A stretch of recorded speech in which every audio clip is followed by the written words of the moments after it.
Hello. Hello.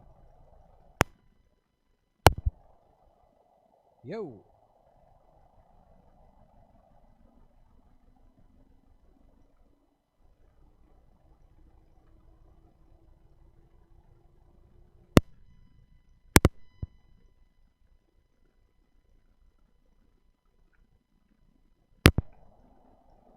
Yo. Ho.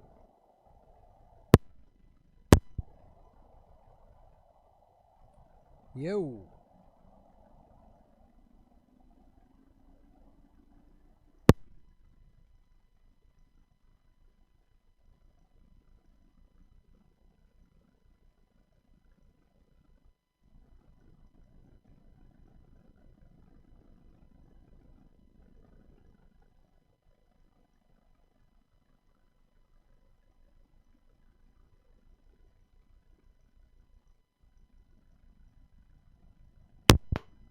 Ho. How's that? Hello. Can everybody hear me? All right. Can everybody hear and see me okay? Having some robot bags of dicks, guys. Serious robot bag of dicks today. Bad, hardcore robot bag of dicks.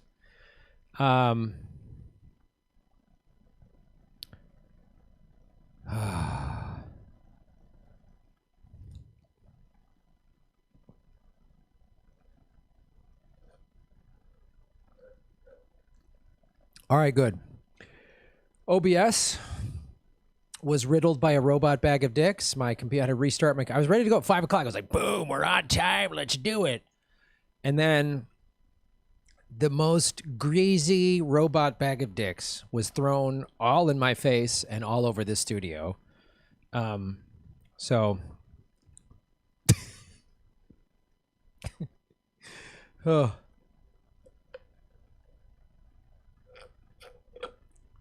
Thank you, everybody. Jay Cook, Angelina Proudfoots, Share Bacard, Sam Day, Truth to Tweet, Carl Knight. I'm using a new mic cable, but my new microphone, ordered it 2 goddamn weeks ago. Maybe I shouldn't have bought it from robotbagadicks.com. Was that a bad should I not have?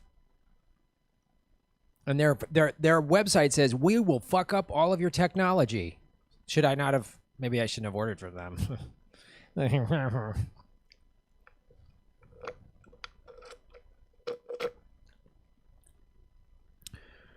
Ho. Smoothie update. Unsweetened organic or almond milk. Half a frozen robot bag of dicks. Half a frozen organic banana. Frozen organic strawberries. Sorry, strawberries. If I want to pronounce it like a jackwagon. Frozen greens and protein. Vegan protein powder, and a scoop of a spoonful. You don't need to hear that up close.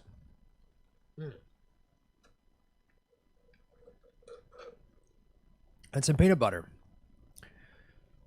Peanut butter is so great.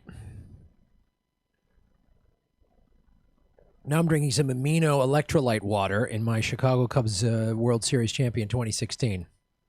Huh? Remember sports? Neither do I. The world's collapsing. How are you doing? How are you?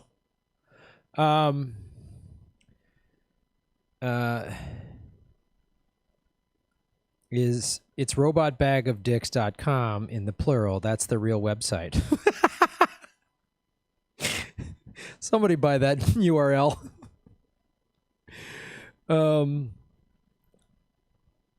Maybe China did it. Yeah. China and Russia. Don't we blame them for everything? Hit the like button, ladies and gentlemen. All right, so I have a special guest today we're going to bring on the show, ladies and gentlemen. My friend Rosie Tran. She's going to talk to us about cryptocurrency. Cryptocurrency. What? Yeah, new sponsor, bagadicks.com. What's up, North Hollywood? Blame me. It's Iran. They did it. Yeah. These poor countries that they're causing it. This is probably Maduro and Venezuela, and that's why we need Juan Guaido to come fix this robot bag of dicks. I got Ron's Granny Petrol.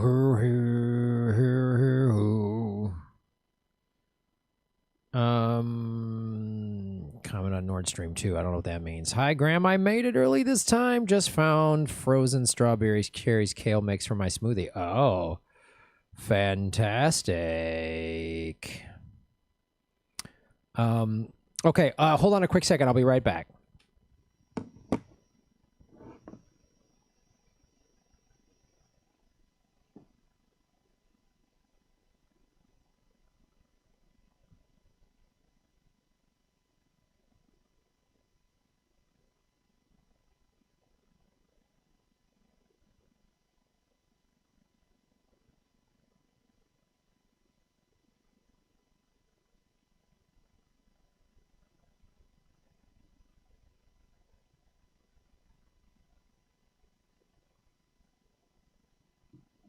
What's up? Big Texan, shave your knuckles for justice. Will Bernie get a cabinet position in Biden term? I bet you he was promised that. I'm sure he will, and that's what he told himself. Oh, we're gonna reform from within. We'll get a progressive on the cabinet, and if he got if he was on his cabinet post, I go, okay, great.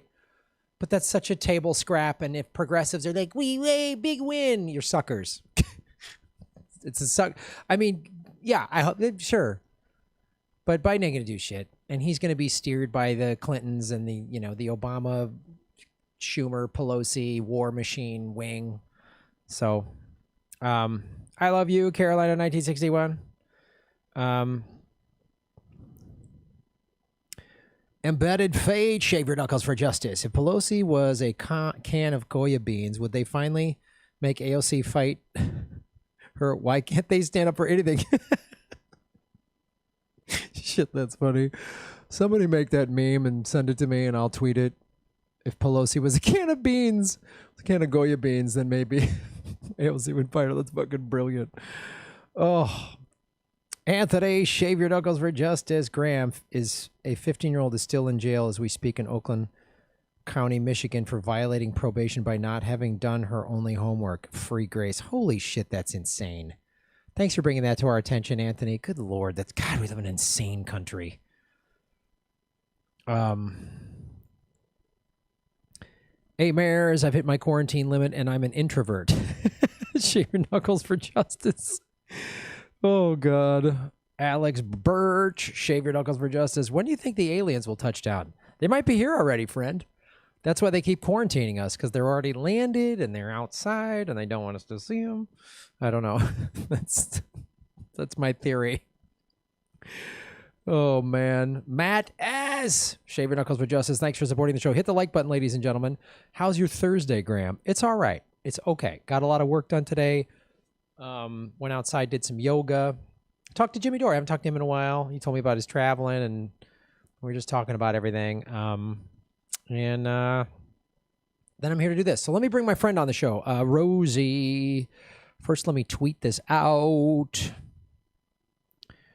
Tweet it out. Tweet it out. Bow, bow, bow, bow.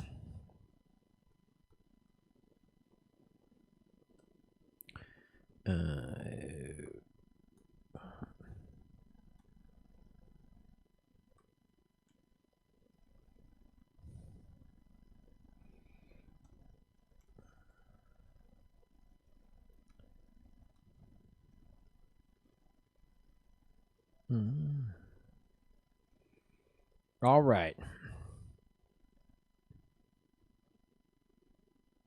Okay, let's get my friend Rosie on the show. Yeah, thank you for supporting the show, everybody. Tweet this out, share this on your social media right now. That helps the show. And also, they hit the dollar icon, the super chat button. I will answer all of those questions. I'll try to answer some in the regular chat, but we usually get 300-400 people watching. So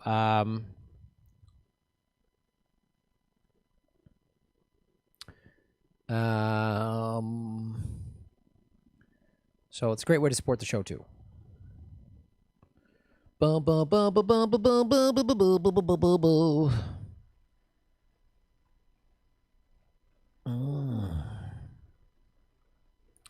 I wanna rock and roll all night and party every day.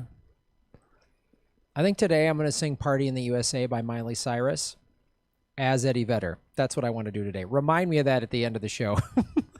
I just want to do Eddie Vedder as Miley Cyrus. I know I do Shatner, but we're going to shake it up. There's no rules here, kids. There's freedom. Freedom. Freedom. Richie Havens from the Woodstock documentary. Great story about that. Sometimes I feel like a motherless child. You got to go. Sometimes I feel like a motherless child. All right, let me get her. Okay. Oh.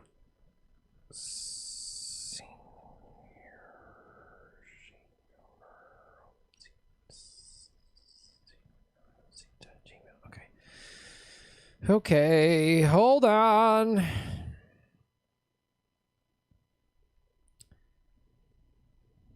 Okay, hit the like button, ladies and gentlemen. Hit the like button.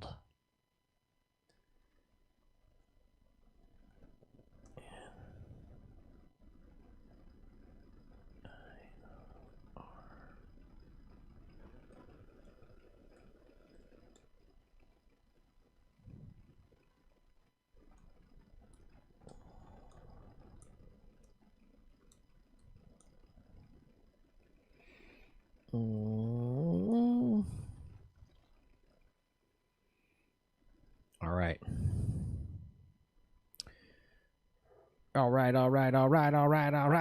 All right. She should be joining us soon, ladies and gentlemen. In the meantime, hit the like button. You're listening. You're listening and watching the political vigilante.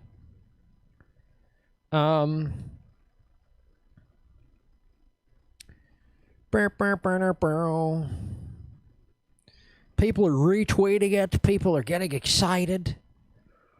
Hello. 219 people watching, 97. Hit the like button, ladies and gentlemen. Hit the like button. Trying to decide if I want to send my kid back to school or get another job to pay for homeschooling. God, I know. What a great situation we're in. Hey, Grandma's online. 9 more days. Let's make the best of it. I'm online 9 more days? Oh, boy. What happens in August? I know a little bit about the Wayfair child sex trafficking thing, but I haven't done enough research on it. Of course, there's an article out in mainstream media.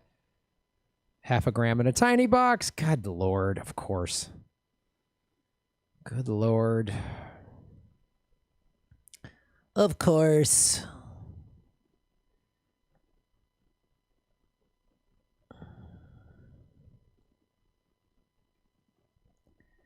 Of course, of course, of course. Output. Ooh, let's do the output. What's the replay buffer? Ooh, tech terms. Output. You're in a tiny screen. Unemployment runs out. Economic destruction. Oh, yeah. Yeah, I think there's a lot of truth to the Wayfair thing. And then there's like, oh, Wayfair's been debunked. Oh, that happened quick. Boy, the pedophile billionaire sex traffickers got that up in the corporate media pretty quick, didn't they?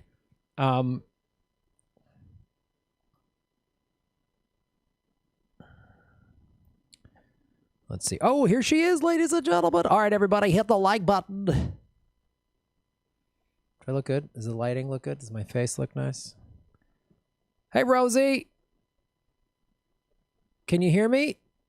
Hey, Graham. Hey, what's up? We're live. Just so you know, let me put We're live with Graham Elwood. We're live with Graham Elwood Studios, ladies and gentlemen. Graham Elwood, game show host.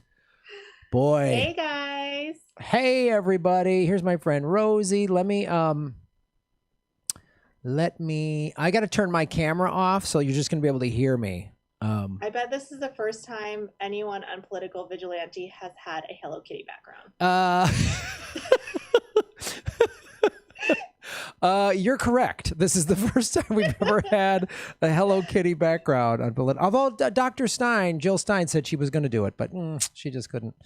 She couldn't get around. So, all right. Hit the like button, everybody. Share this out on your social media. Oh, I kind of liked watching you. I know. Now I'm going to have to go on live stream on my phone so I can see what you look like. Yes. Oh, no, I guess I can't see you, right? No one can see you. Well, no, you can live stream me and look at the. Oh, it's okay, just I just have this. I got to get a whole new computer to stream it. I'm streaming this all through my laptop, which is it's just too taxing for my little laptop. So yeah, it's working hard. So I have to shut down.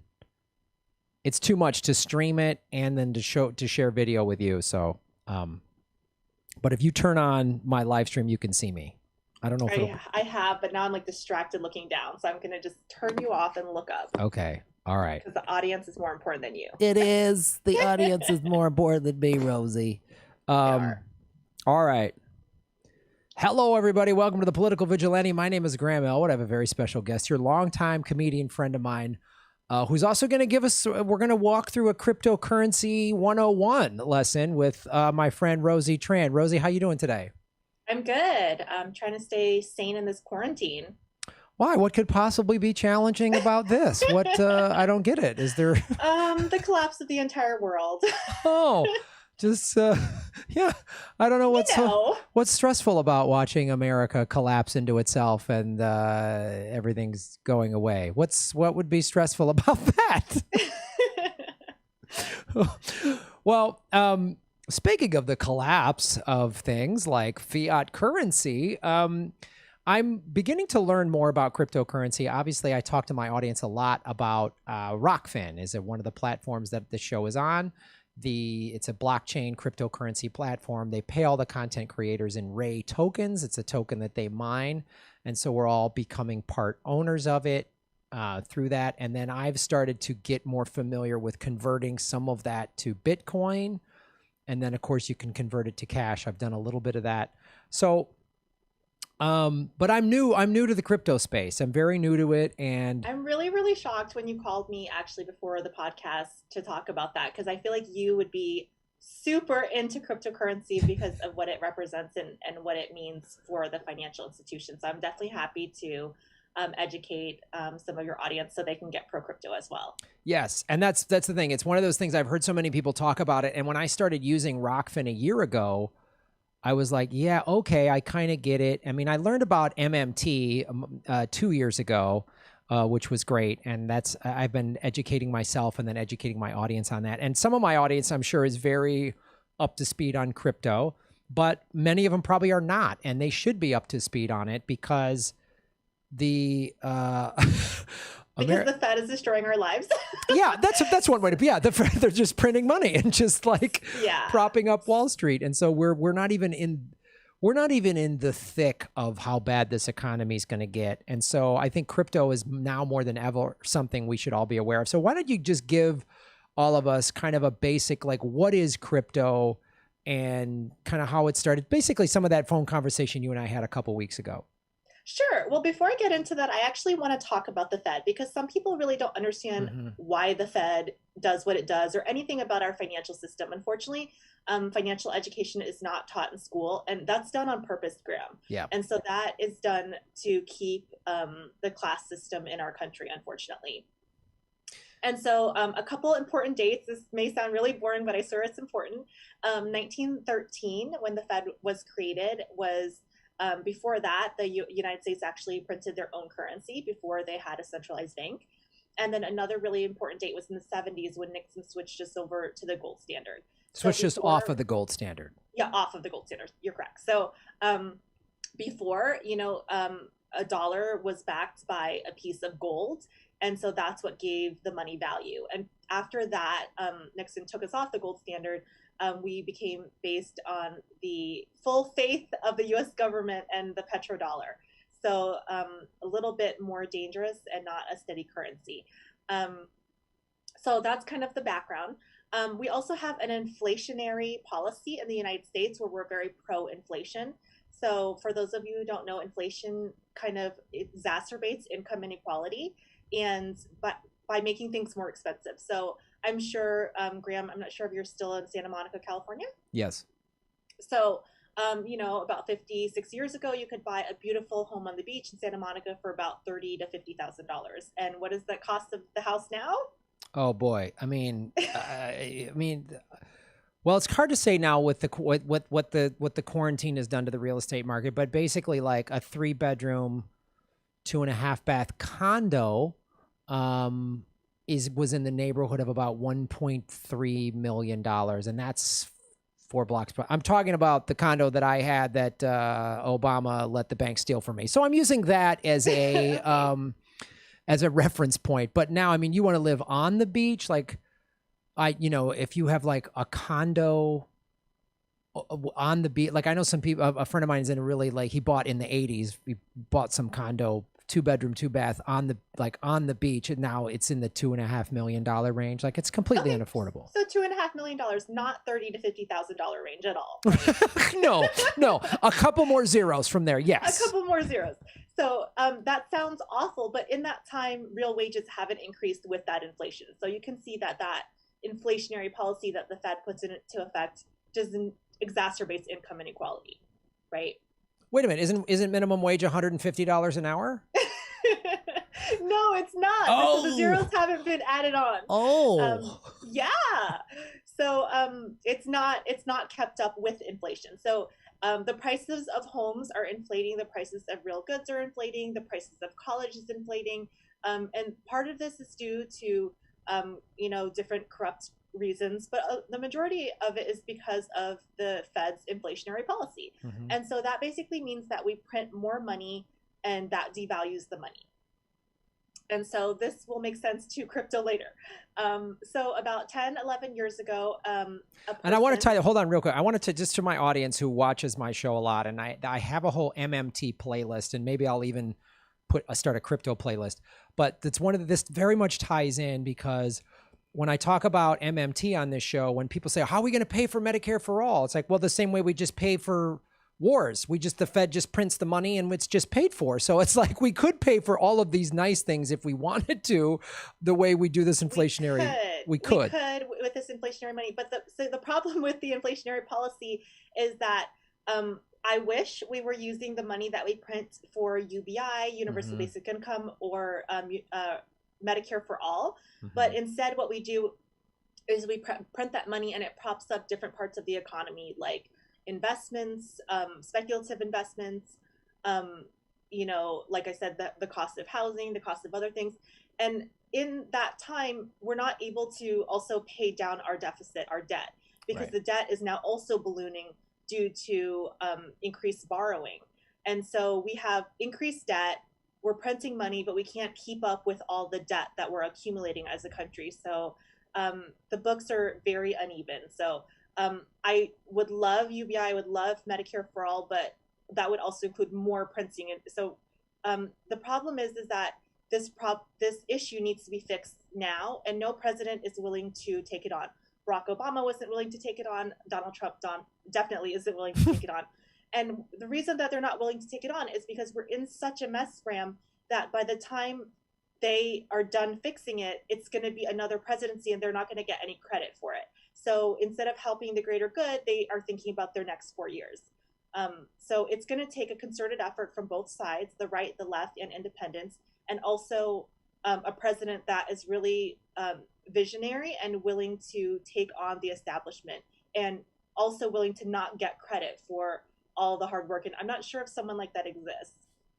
Not in professional politics, not out of the two parties. The only people that exist in the two parties are degenerates and Epstein pals. But other than that, that's a whole nother subject. But yeah, that's a whole nother subject. So I just wanted to touch on the Fed and why crypto is so important, because a lot of times when I would talk about crypto in the past, I could tell immediately that a lot of people that were attacking me do not really understand our current monetary policy, because they would say, well, crypto's backed by nothing, so I'm going to stick with good old USD. And I was like, oh my God, I'm on Twitter, 140 characters. I don't have time for an economics lesson here.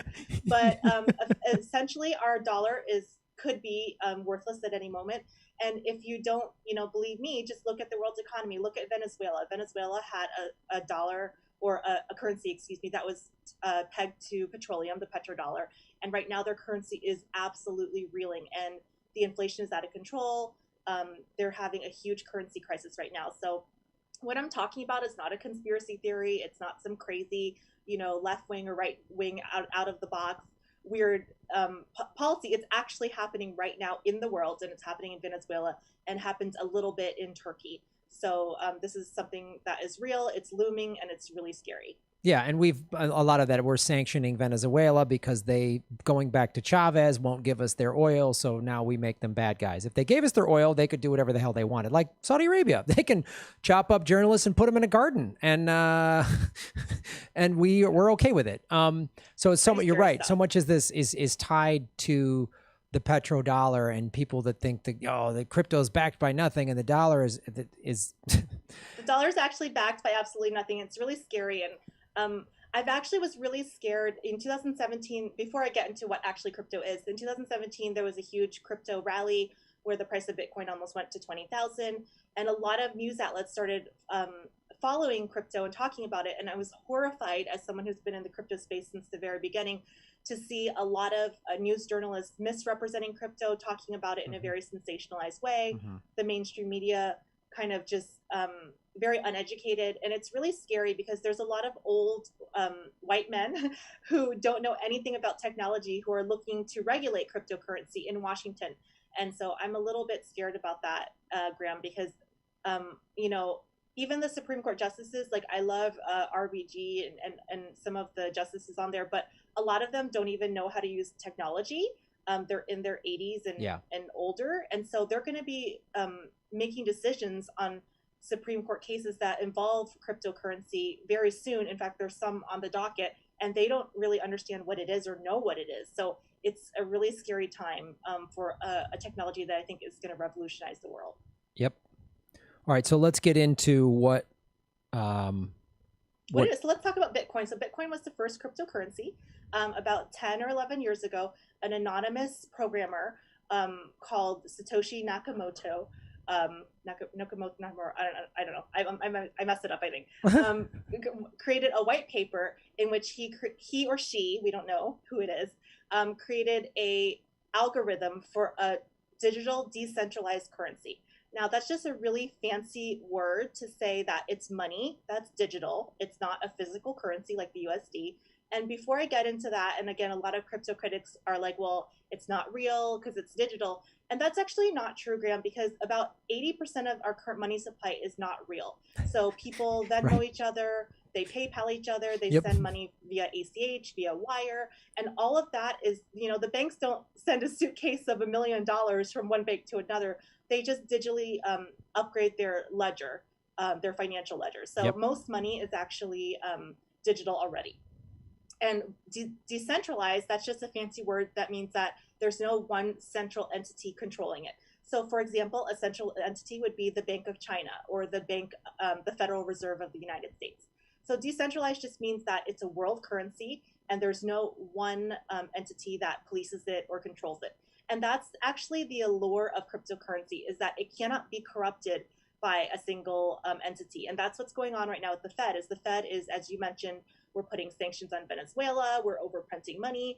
And so because that currency is centralized with one power, a lot of corruption can occur. Whereas the decentralization of Bitcoin and cryptocurrency means everyone is an owner.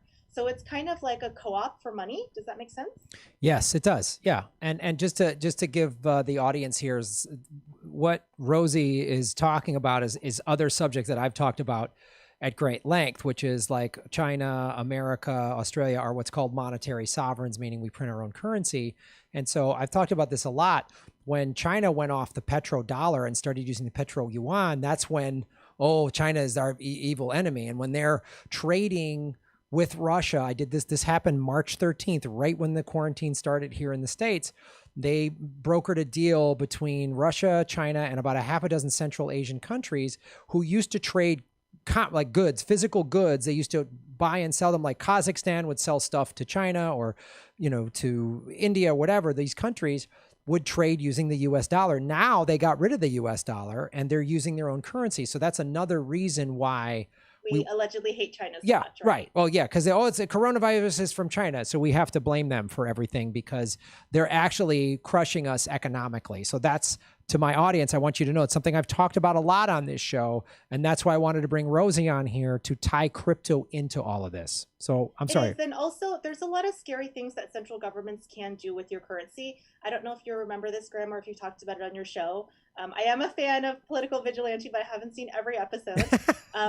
Sorry, there's a lot of them. Last year, I believe, it was either last year or the year before that, the Indian government took a lot of small denominations out of their currency, and millions of super poor people lost their life savings. I'm not sure if you cover that story. No, I did not. I was not aware of that. So I will look it up. I think it was denominations under 10 rupees. Mm-hmm. So they asked, I can send you a news story on it, but they asked people to turn them in for larger denominations. And if you didn't turn your money in within a certain amount of time, then it was considered void.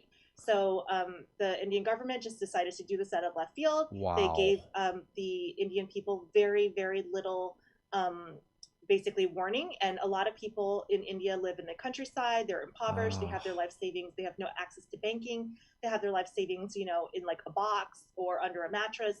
And so they weren't able to get into the large cities in time to trade those denominations in. And so a lot of people lost a lot of money and the majority of their life savings. And of course, this doesn't affect the super wealthy in India who are already part of the mainstream banking system. This only affects super poor people who deal in a lot of cash or who, a lot of street vendors, farmers, things like that. So it's not completely unheard of. And this is happening, like I said, just within a couple of years ago. So it's kind of scary.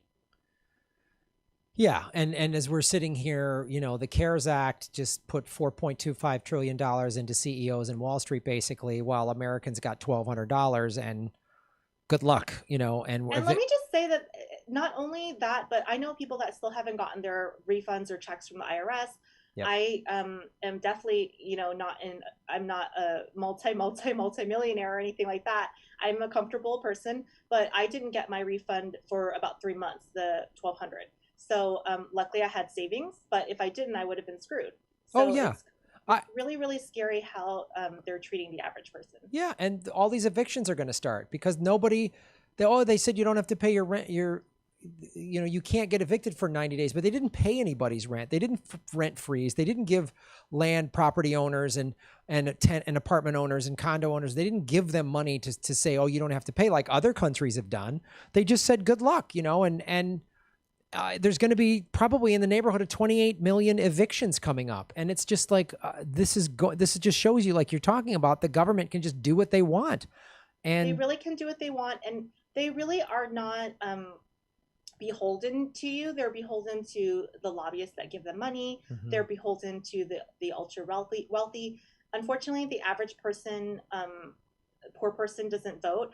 And this is another reason I think it's really, really important for people to understand the monetary system, understand cryptocurrency, and just understand finance in general. Because one of the ways that the government and the system as a whole keeps people apolitical and politically inactive is by keeping you on that rat race wheel. If you're so stressed that you can't pay your next bills, you really don't care about Biden or Trump. You're trying to put food on the table for yourself and your family.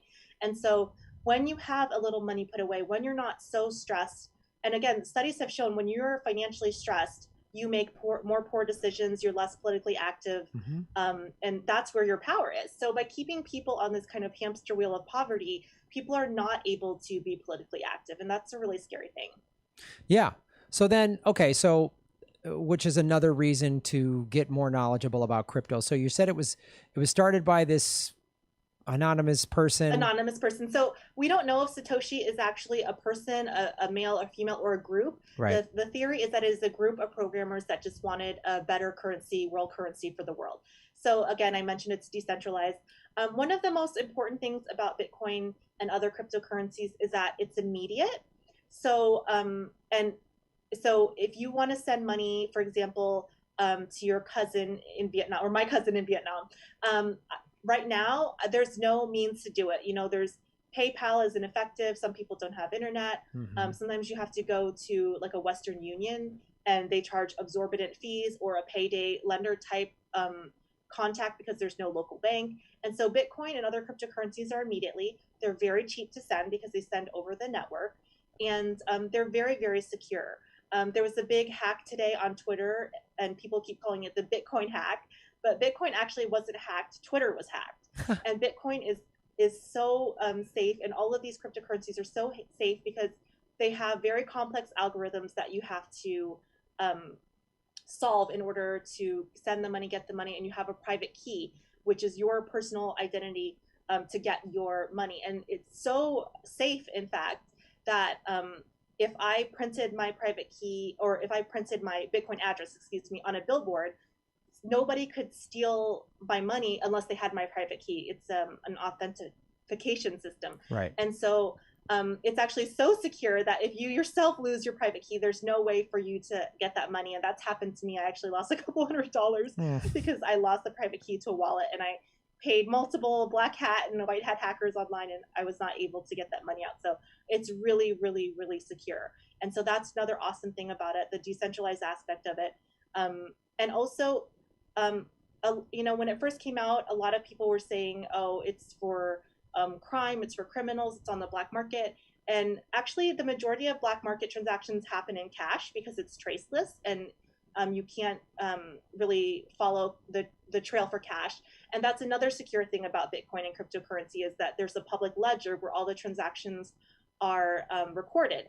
And so law enforcement and the FBI have actually been starting to learn about cryptocurrency and using it to catch people that are doing illegal crimes using cryptocurrency because they can follow the money trail. So it's actually more secure, it's safer, and harder for people to do illicit crimes using cryptocurrency. Okay, so then what do you tell? How would you, you know, you were telling me, and there's these crypto wallets. I just ordered one, this treasure one online, which because I talked to somebody at Rockfin. They were helping me convert some of their crypto into Bitcoin, and you know, I have this wallet or whatever, and now I'm getting a digital one that's going to be even more safer and more secure. So tell somebody who's like watching this, who's kind of brand new, what do I do? Where do I go? How would I do this? And also, I just want the audience to know that cryptocurrency, when we say crypto, and people just think crypto and Bitcoin are the same thing. So Bitcoin is just a currency, right? Just like there's the Japanese yen and whatever else. So cryptocurrency refers to all digital currencies. So as you mentioned, yes, an equivalent of the yen, an equivalent of the dollar. There's different types of coins, and Bitcoin is a specific coin. Bitcoin is known as kind of like the gold standard. It was the first coin. It's the most expensive coin. Before I get into that, Graham, do you mind if I talk about a few reasons why I'm so pro crypto, and I think it's really good for a lot of the things we talked about with corruption? Okay, so one of the awesome things about crypto is when Satoshi created Bitcoin, excuse me, he made a limited amount of coins, and so it's the opposite of the Fed just printing and printing and printing. So there's a limited supply, and so that ensures that Bitcoin is going to hold its value. It's not going to lose value. So it's a really good store of value. Again, you know, a house back in the day was 50,000. Now you know a house is 2.5 million in that same area. So that is showing the inflation of the dollar and the losing of that value. And so because Bitcoin has a limited amount of coins, it won't lose its value. Okay. Another thing I want to talk about is that a lot of really big banking institutions are very anti-cryptocurrency and anti-Bitcoin. And I think that should tell you something about how revolutionary it is. I describe it as the democratization of money. So one of the problems that I did not know about until I started researching Bitcoin and cryptocurrency is that the world's population is about 7.5 billion people, and about 6.5 billion people, which is the majority of the world, are what's called unbanked. So these are people that are living in poverty who have no access to financial services. Wow. And so right now, the banking industry either disregards them or they take advantage of them using predatory payday loans or other predatory different predatory banking, because they're like, hey, these people are poor, they have no access to the banking system, let's just abuse them as much as possible. And so with Bitcoin and other cryptocurrencies, you can send transactions very cheaply, for a couple pennies, instead of the 3% interest that a lot of these companies charge. In addition to that, out of the 6.5 billion people who are unbanked right now, the majority of them, some of them have dirt floors that they're living on. They're in extreme poverty, but they all have a smartphone. That is their, main source of everything: entertainment, communication, everything. And so once some of these programmers come in and start programming different apps and other banking apps off of the cryptocurrency networks, that's going to allow those people to have banking. And so big banks are really, really afraid of this. And you can Google the speech that Jamie Dimon, the CEO of JP Morgan Chase, gave when he said that Bitcoin was a scam, crypto is a scam, and he denounced it in public. Meanwhile, in private, he actually had a cryptocurrency trading desk where he was developing his own cryptocurrency. And the same thing happened with the Fed. The Fed made an announcement that Bitcoin is a scam, people should not invest in Bitcoin. Meanwhile, they were putting major Bitcoin entrepreneurs and other people in jail, in federal prison. There was a gentleman that was arrested by the FBI, which no one talks about, and they were also seizing that Bitcoin, and also they're now trying to create their own federal cryptocurrency. So this is a huge, huge threat to the corrupt mainstream banking system, and so that's another reason I think your listeners would be interested in it. Yeah, because if everybody goes to crypto, then they can't keep control over us. They keep us in debt. They keep us in these shitty jobs. They pull the money away from us, like when this pandemic hit, and keep us all beholden to them. They're going to come grab our property. That's part of what this CARES Act is a means for in the next year, there's going to be all these bankruptcies of businesses, bankruptcies of homes, and they can just... There's going to be a large transfer of wealth, Graham, for sure. Yeah. Yeah. And that's why more people should convert to crypto. But let me put this out there. Because I have heard somebody say that one of the, I guess, Achilles, you'd call it, of crypto is, now this is definitely, is EMP, electromagnetic pulse, or solar flares, right? So they say that could happen. If that happens, it would wipe out the internet, digital currency, whatever like that. I think it's if that happens, we're all screwed. The internet's, then everything's going to go to money and bartering and whatever. But I don't think that's a concern, just because of what you mentioned. If the system is wiped out, who's to say if you have your bank, money in a traditional bank, like I just mentioned, 80% of money right now is already digital. Mm-hmm. It's not in cash. So, the only people who would be safe are people who are holding gold. So I don't know if that is, because banking records could be wiped out as well. Right. They could wipe out everything. All right. So what would you, now we know. Sorry, one more thing. Okay. I'm so sorry, Graham. I'm ranting, but I'm really passionate about it. No, I love it. That's why I had you on the show. Okay. So I just wanted to say one more thing. So I know that your stance on a lot of capitalism, you're very anti-capitalist. I'm actually what is called a conscious capitalist. So I believe in capitalism, but I just think right now we do not have a capitalist system. We have what's called crony capitalism, which is where our capitalist society is kind of in bed with the government. Kind of? Kind of, just a little. You mean our government works for the capitalists, I think is what you meant. Maybe that's a better way to phrase it. Maybe. So they're in bed. They're sleeping with each other.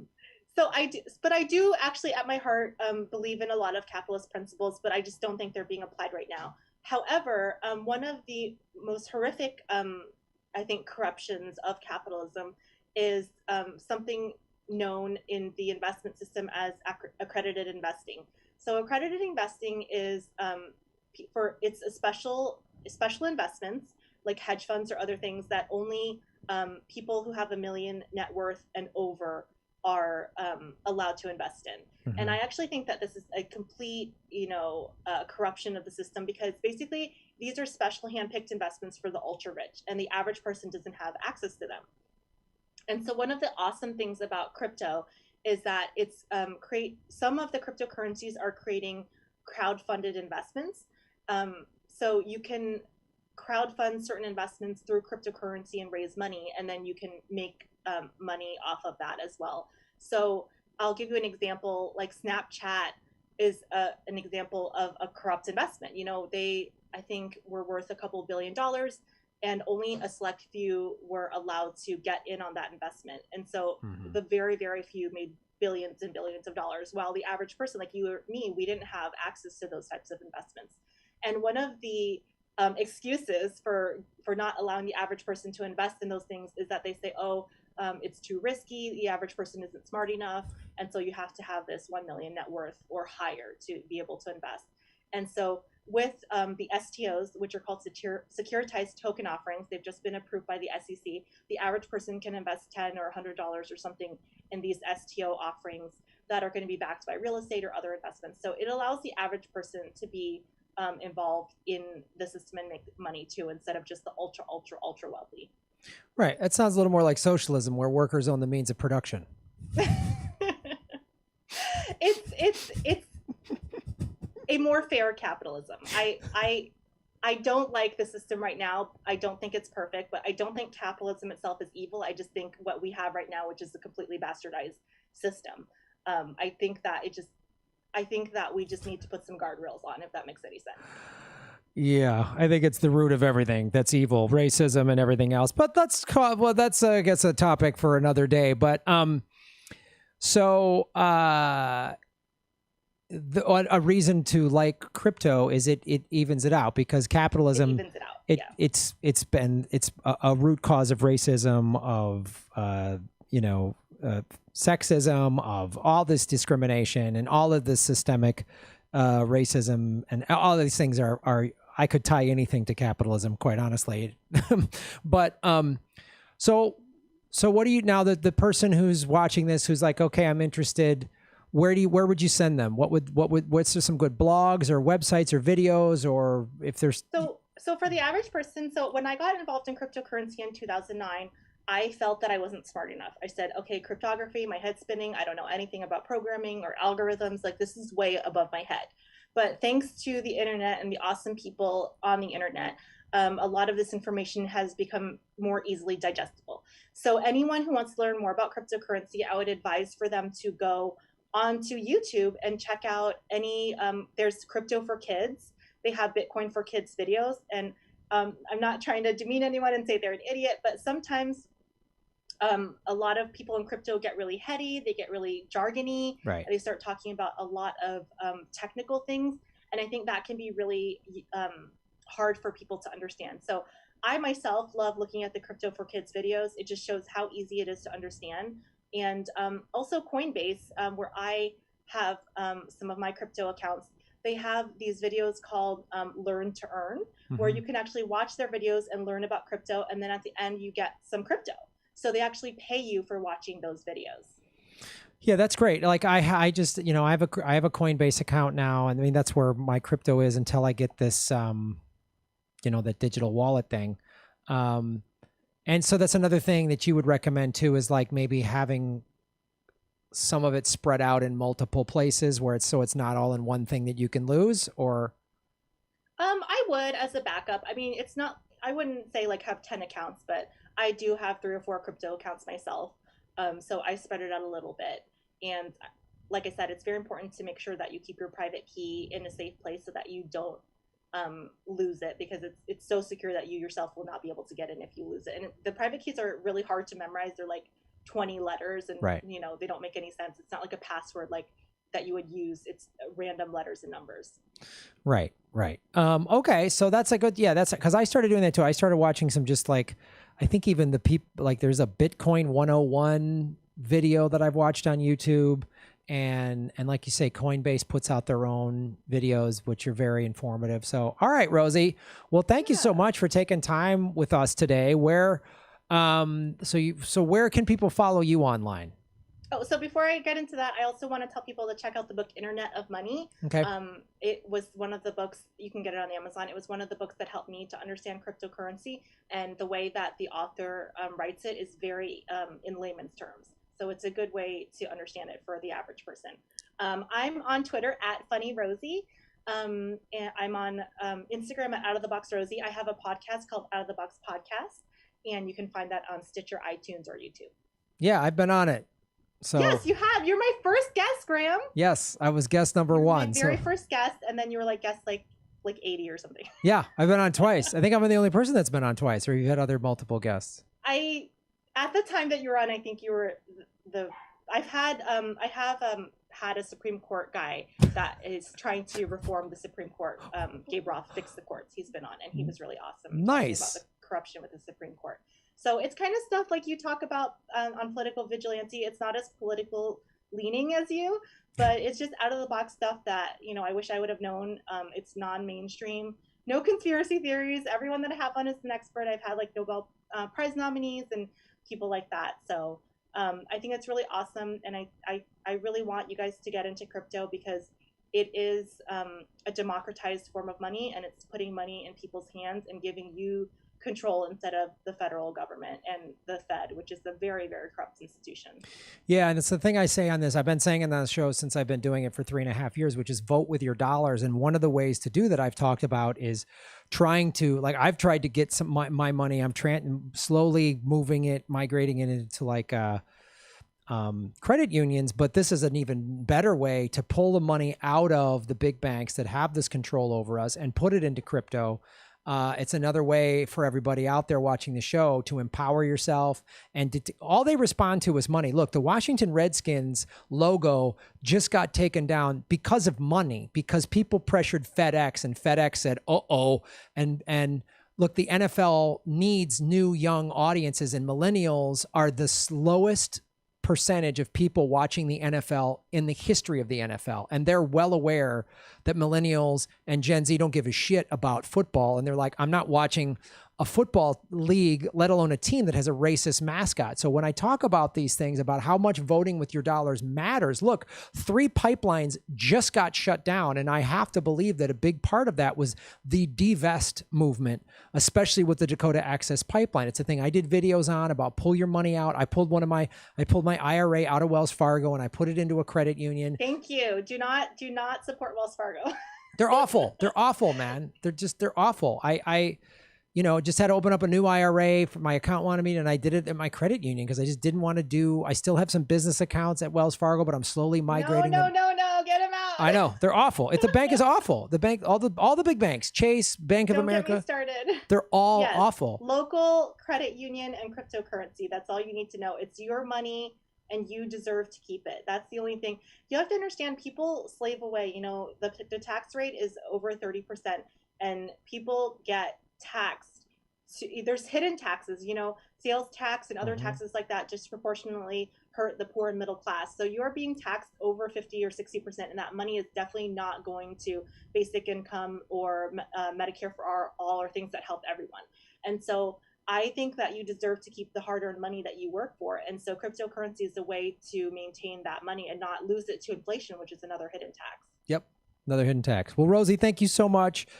Check out the Out of the Box Rosie podcast, which is a great podcast, and it's more different points of view, which is why many of you come to this show. And thank you for educating us on crypto. Go to the Internet of Money was the book again, right? Internet of Money. It's an awesome book. You can get it on Amazon. Okay. And don't give up yet, Graham. I still believe we can save capitalism and save democracy and save socialism and save everything.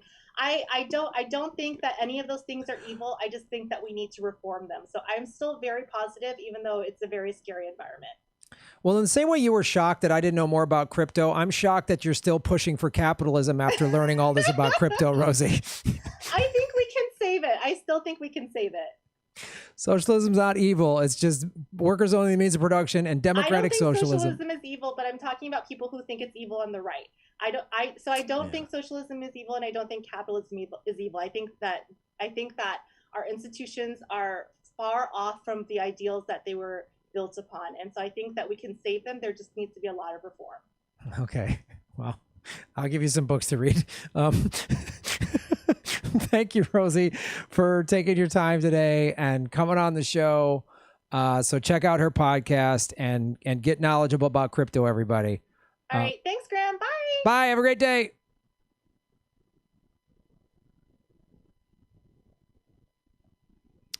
Well, there you go, everybody. We always like having, we might not agree on the capitalism thing, but very knowledgeable about crypto. So it's an important thing to talk about. And like, I wanted to learn and to hear her first of all, everything she's talking about crypto is great. I believe whatever, obviously we didn't agree on capitalism versus socialism, but that's whatever.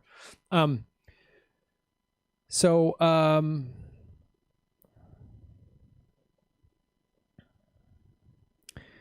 yeah. So yeah, it's interesting. If you're just some of you in the chat are, she's for capitalism, then you missed what she was talking about. If that's your thing, some people are still wanting to like capitalism, then you're missing it. You should have been listening to the crypto conversation. It's okay. Like, see how I did it? Okay, I don't really agree with your capitalism, but great information on crypto. So get knowledgeable about crypto. Don't lose your shit because she said something that you don't agree with. Listen to the information about something that's real that we all need to know about. So let's read some of the super chats, everybody. 233 likes, 422 watching. Please hit the like button, everybody. That's a good way to vote.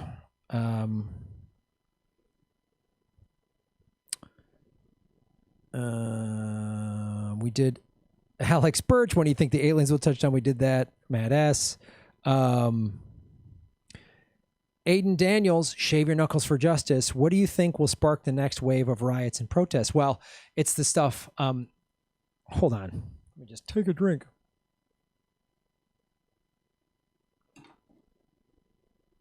Hello, everybody. My name is Graham Elwood, and you are watching The Political Vigilante. Aiden Daniels asked, what do you think will spark the next wave of riots and protests? Well, it's going to be these evictions. The evictions will spark the next wave of riots and protests because people are going to go, no. And we will see the evictions will happen, and it'll be part of the systemic racism. They'll go to the working class, the black and brown communities, and working class white people and poor white people, and any poor and working class people of any ethnicity, they're going to go take those homes first. That's when more protests are going to happen, when people are like, what? Like if they cut this pandemic unemployment, this $600, which they're debating, and they might, even if they keep that going, okay. But when they start going to evict people's homes, that's when it's going to happen. It's going to be gnarly, man. Because people are going to go, no. And there's a news, 3 million guns have been bought in this country since March. And I don't want to see violence, and I don't want to see all this crazy shit, but I mean, some people are going to go, and I can't say I blame them. If the police come and say, we're taking your home, people might just go, no, you're not. And then what? And then what?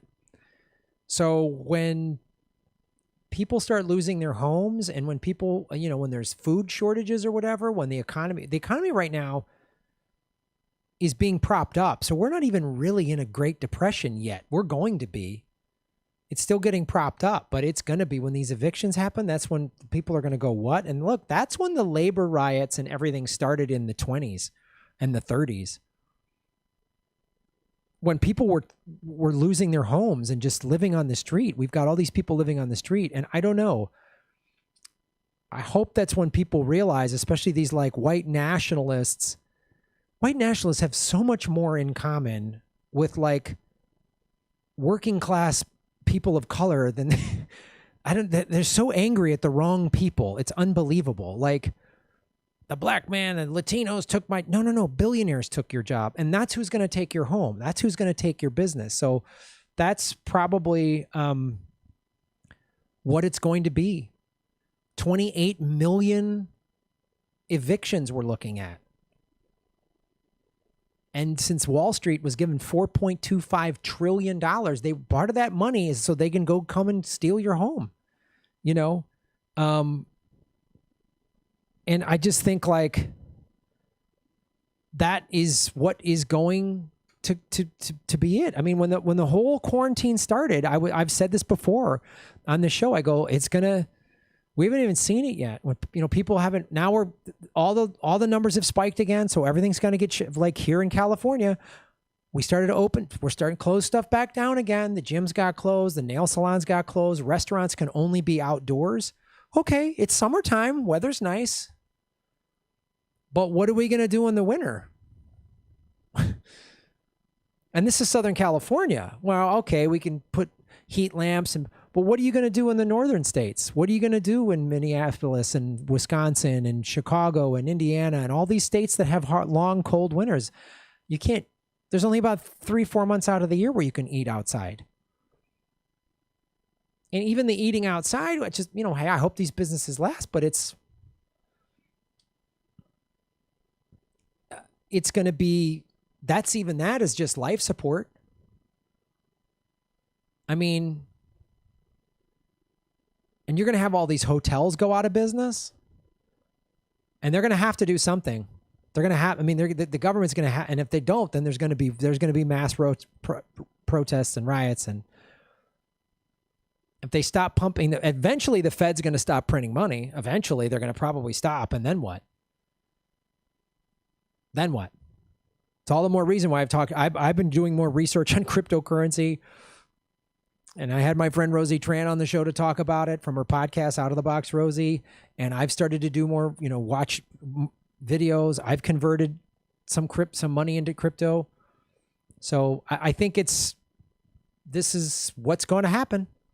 When the evictions come, there's going to be more civil unrest. And then the bankruptcies are going to come. And the foreclosures are going to come. That's what's going to happen.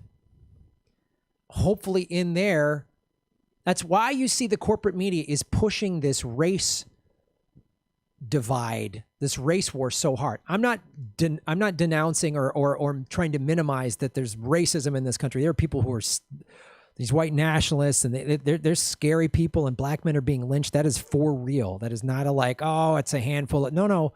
There's some scary shit happening. Absolutely. But that's why they're trying to keep us so divided. They need us divided, because if everybody, all these working class people, if everybody in the 99% got together and realized what was happening, then the 1%'s game is over. Then it's over. Then they're not lynching black men or people of color. They're lynching billionaires. and they know this. The ruling class knows this. They know how close they are to this happening. So they have to try to keep us divided. They have to push this. Again, I'm not minimizing the racism in this country, but the way the media talks about it, they say it's black versus white. And it's like, no, wait a minute. I've been to a half a dozen protests. There's a lot of white people in all different ethnicities in Los Angeles. I'm watching protests in other cities and states that are primarily white, and it's all white people at the Black Lives Matter protests. So that doesn't fit the narrative. They got to keep this it's black versus white. It's like, no, it's a bunch of people finally going, yes, the black community has been completely mistreated for centuries. There's systemic racism that goes all the way back to slavery, and we want to do something about it. There's way more white people getting involved than I've ever seen. And that's why they've got to push this. They've got to keep us divided. They have to push it. They have to keep pushing it. So when the evictions and the foreclosures and the bankruptcies all start, that's when there's going to be more civil unrest. And hopefully in there'll be some people that can rise up and be leaders and unify, like what Fred Hampton did. Fred Hampton was the head of the Black Panther Party in Chicago in the late 1960s. He was a young man, early 20s, and he went to this neighborhood in Chicago called Hillbilly Harlem, which was nicknamed that because Southern whites who emigrated up to Chicago for jobs, they all got together in this one neighborhood, and it was a lot of Southern whites, many of whom openly racist, Confederate flags. And Fred Hampton went to them and said, capitalism is creating racism. Capitalism is creating this divide. Capitalism wants us fighting each other. That's why so much of the white nationalist thing is they're taking our jobs, and diversity is taking our jobs. It's no, capitalism took your job. The billionaire ruling class took your job. That's what capitalism does. If we had federal jobs guarantee and UBI, no one would be out of work. No one would have to compete with each other for a job. It's the thing why I love about YouTube and podcasting in a digital medium, because in the old traditional model, well, let's say Jimmy Dore had a late night talk show on ABC and I had a late night talk show on NBC. Now Jimmy Dore and I would be competitors. We're not competitors now. He can do his show. I can do mine. I try not to go live at the same time of him, but whatever. We can drop videos on the same day. You can watch both of our shows. You don't have to choose. It's capitalism. You know, there's this one job and all, you know, there's 10 people fighting for that job. So it breeds racism, you know? So I hope people wake up to this fact that they're being played and someone can unify them. That'd be great if somebody could, because that's when all the next protests and unrest and stuff is going to happen. When the evictions start. Shave your knuckles for justice. Yeah, I love Fred Hampton. He's great. Got to compete for a respirator. Intersectionality is ruling class divide and conquer child's play. It is used to discuss anything but class. Race reductionism is divide and conquer ruling class child's play. Yep.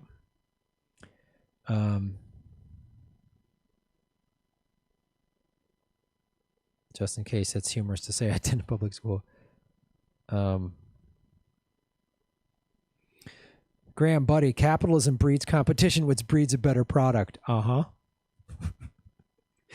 You can have competition under socialism. That's a myth.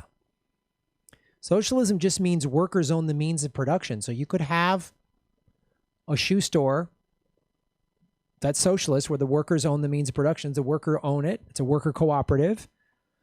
And have another shoe store across the street that's a worker cooperative, and they're having to compete. It's the same thing. This notion, when I say socialism, you say, oh, capitalism breeds competition. People always go to this thing because we've all been propagandized. Matt, you've been propagandized. I've been propagandized. So when you hear socialism, you think what? Soviet Union, Russia? The government just gives you a job and that's it? You can have competition with socialism. You can have competition with democratic socialism. You can have those things. But capitalism right now is just the billionaire ruling class extracting labor and resources and money from the 99% so that they can have mansions and private jets and taking your labor and not paying you a fair wage. There's enough money and enough jobs for everybody, but why do we have homelessness? Why do we have joblessness? There should be no economic strife right now if that $4.25 trillion was given to the American people, not Wall Street.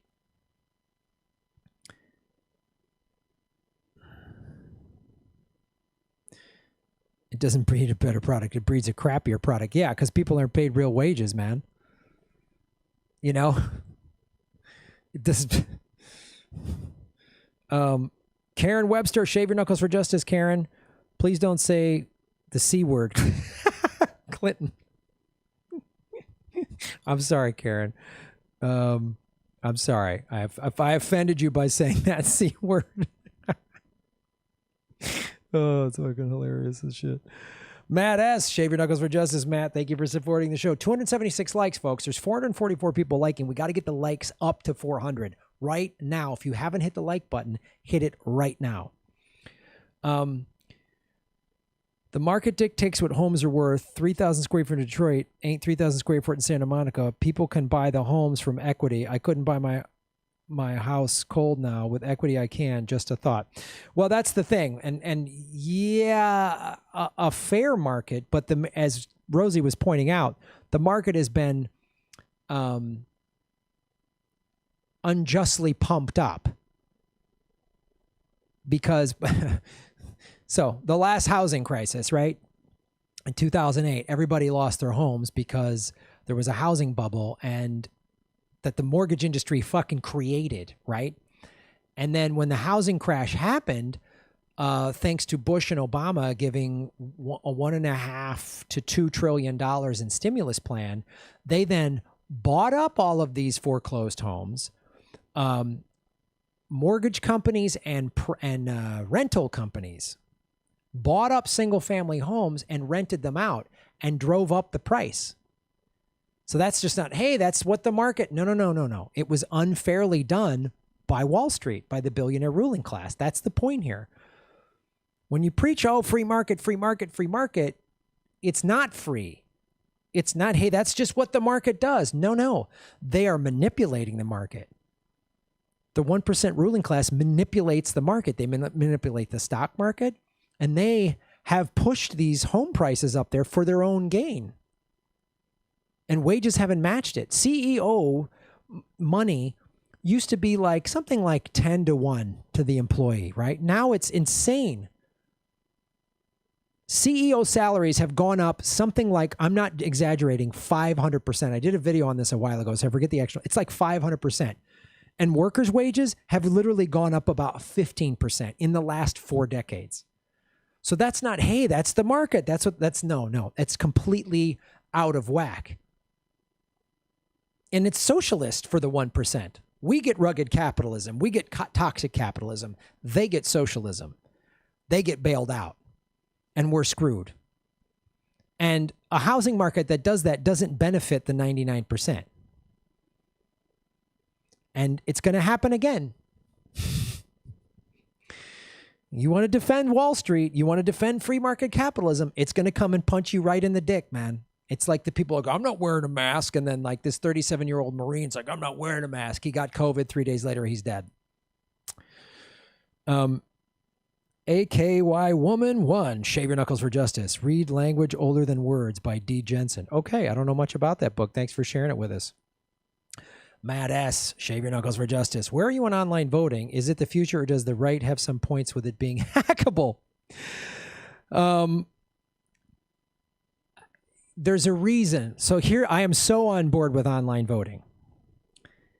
First of all, touchscreen voting was shown to be hackable in 2006. People say, oh, online voting, it's too hackable. Wait a minute now. The majority of Americans do e-filing with the IRS. You file your taxes online. It's secure. You're putting your social security number on there. If anyone gets a hold of your social, man, they did identity theft like that. It doesn't happen through the IRS. There's trillions of dollars in banking transactions a day through your bank, PayPal, Venmo, trillions of dollars. If all those things were that hackable, if people were getting hacked all the time, it'd be like, this isn't working.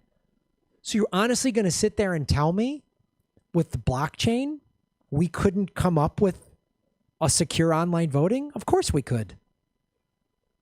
This broken system, it's broken for us, but it works perfectly for them. They don't want us voting online. They need low voter turnout. Imagine it's this book that I've talked about. The Future Representative Government and the Solution by Mike Gravel. A manual to create and operate a people's legislature. One of the things he talks about, he goes, it's absolutely possible to create online voting, and we should be voting. We shouldn't like, well, there's this bill in Congress and I hope they vote for it correctly. No, we get to vote on a bill. They don't want that. Look, the framers, the founding fathers, set this up to keep a buffer between the people and the government. That was by design. We're all, we all want to think, and I was one of these people, oh man, the Constitution has some good stuff in it, and the Bill of Rights, yeah, it's great. But there's all these like little provisions in there, the Electoral College and Congress and everything. The Senate's bullshit. Every state gets 2 senators. Come on. Good ideas die in the Senate. So I'm entirely in favor of online voting. Oh, it's too hackable. That's bullshit. That's bullshit. If everything was that hackable, we would all have our bank accounts cleaned out once a year. I mean, come on. We would all be getting hacked. Have you ever had your bank account hacked and money stolen out of it? I haven't. The banks spend all this money on cybersecurity. There's no way. It's hackable. Really? If everything was that hackable, the Pentagon would be getting hacked all the time. Right? I mean, every bank, yeah. So I'm all for it. Progressive. Oh, vegan guns, progressive. Shave Your Knuckles for Justice. 318 likes. We're almost at the 440 range, kids. Like it, like it, like it. Progressive. We need currency based on the true backing of all debt. Labor. One Gotham equals $15 an hour unskilled labor, the people's currency, state banking, Bitcoin is speculative money distorting, not good currency.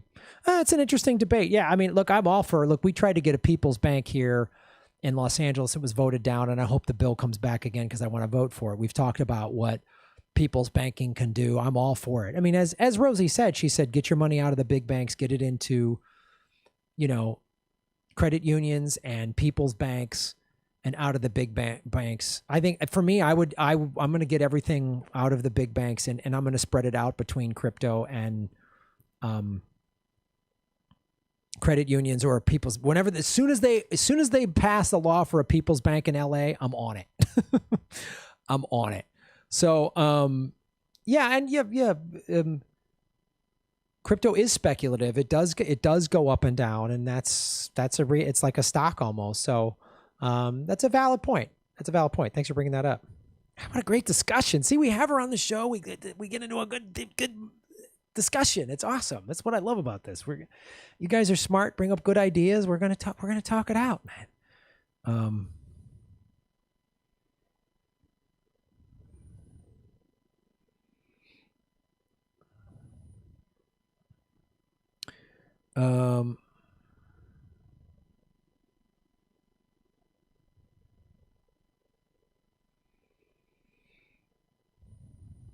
Capitalism depends on people completely killing people and taking their resources. Yeah. For those interested in online voting, please read the MIT security study and the Free Software Foundation opinion. Don't let proprietary digital voting disrupt democracy. Okay. I use a credit union. Right on. That right there, if you're still, if you want to, you're like not ready to do crypto and you want to do more research, absolutely do as much research as you can. But by all means, get it into a credit union. And I'm slowly doing it too. I finally have this credit union set up. I have these accounts set up. So I'm going to start migrating stuff over. And I want to be out. Especially because I'm worried the big banks in the next year are going to go belly up. And then anyone in a credit union is we're going to be okay. Because credit unions they're not for-profit banks. So they do lending, but they don't lend at like 20-1, meaning this is one of the things that caused the financial collapse back in 2008. So normally let's say a bank has $10 million in reserves. I'm just bringing a round number. Normally they would lend at 3-1. So that's how banks make their money, right? So they have $10 million in assets and they lend out $30 million at an interest rate, whatever the prime is, 4%, whatever it is now, 3 something. So let's say they rent it out at 4%. So they lend out $30 million at 4%. And they only do 3-1 because some people might default on those loans and they might not get them back. So they're not going to get crushed. They're not going to lose all 30 million. They're going to make enough of a profit. But if they lose 5% they're not getting crushed. What happened in 2008 was they were loaning out at like 15-1. So then when the market crashed, they all had nothing. Do you see what I mean? So if you loaned out $150 million and you only had 10 million in your actual bank, you're done. You're done. And then those people who have $10 million, their money's gone. So credit unions don't do that speculative shit. Guess who was socialist? Hitler. So that's the reason to like just read about socialism. Read about socialism. Workers own the means of production. Read the history of the United States, the untold history of America by Howard Zinn, or watch the Oliver Stone series on Netflix. How we've been so threatened, we've demonized socialism, and have some people said socialism and then used it for evil shit? Of course, but look what capitalism does. 30,000 people a year die because they don't have health insurance. That's sinister. That's awful. I mean, so it's like, yeah, there's shit on both sides. And then just read about, so democratic socialism, all democratic socialism is just an even distribution of public money. which we currently have in many things. So socialism is Hitler. Well, the libraries are socialist, the fire departments, street cleaning, trash collection, snow plow, fire department, police department, parks, all that stuff, public tax money pays for all of that. So if we just evenly distributed that more, like in Los Angeles, when we talk about defunding the police, the Los Angeles Police Department gets 54% of the city of Los Angeles' operating budget, $3.1 billion. That's not fair. That's not even. If we did it evenly and did it a democratic socialist distribution of money, LAPD would get half of that money. Let's just pick a half. Let's just cut that $3.1 billion in half. So $1.5 billion we then spread out on homeless programs. We have an awful homeless problem here in Los Angeles. Affordable housing. There's not affordable housing in Los Angeles. Better schools. We know this. Black and brown neighborhoods get 50% less funding typically than white neighborhoods do. So we even that out, which would help with crime. We deal with mental illness. And then that 1.5 that the police department does get isn't just riot gear and rubber bullets. It's actual, yes, we'll still have like a SWAT team when there's like armed robbery, when we have investigators to do, sex trafficking and child pornography and all that awful shit. We need investigators for that. But then we do like outreach for the homeless, like, and there's traffic peace officers that pull you over. They don't have a gun. They don't have a shotgun in their car. They just pull you over and say, oh, you were speeding. Traffic laws are to keep us all safe. Here's a ticket or a warning. You got to go to traffic school because we just want you to be a better driver. That's what that means. It's not Hitler. Post office, banking, yeah, all these other things. I like Germany's way of funding worker co-ops. Absolutely. Worker co-ops, absolutely.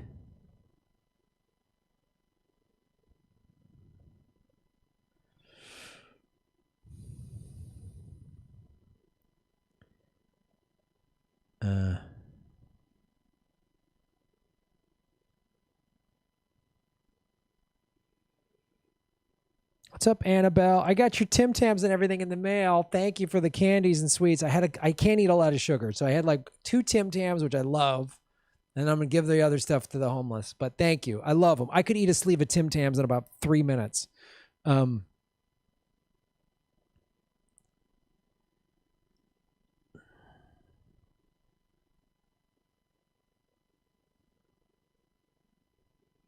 Yeah, there is no democracy in American democracy, that's for sure. Mana Talk. What's up, Mana Talk? Shave your knuckles for justice. 347 likes. Hit the like button, kids. The Twitter hack was a alert to all regarding cash and coin removal by the Federal Reserve. Digital control of your money by the powers that be is now happening. Nonpartyvoters.org. Oh, check that out. Nonpartyvoters.org. Thanks for the clarification, man. I really appreciate it. Check out Mana Talk, huh?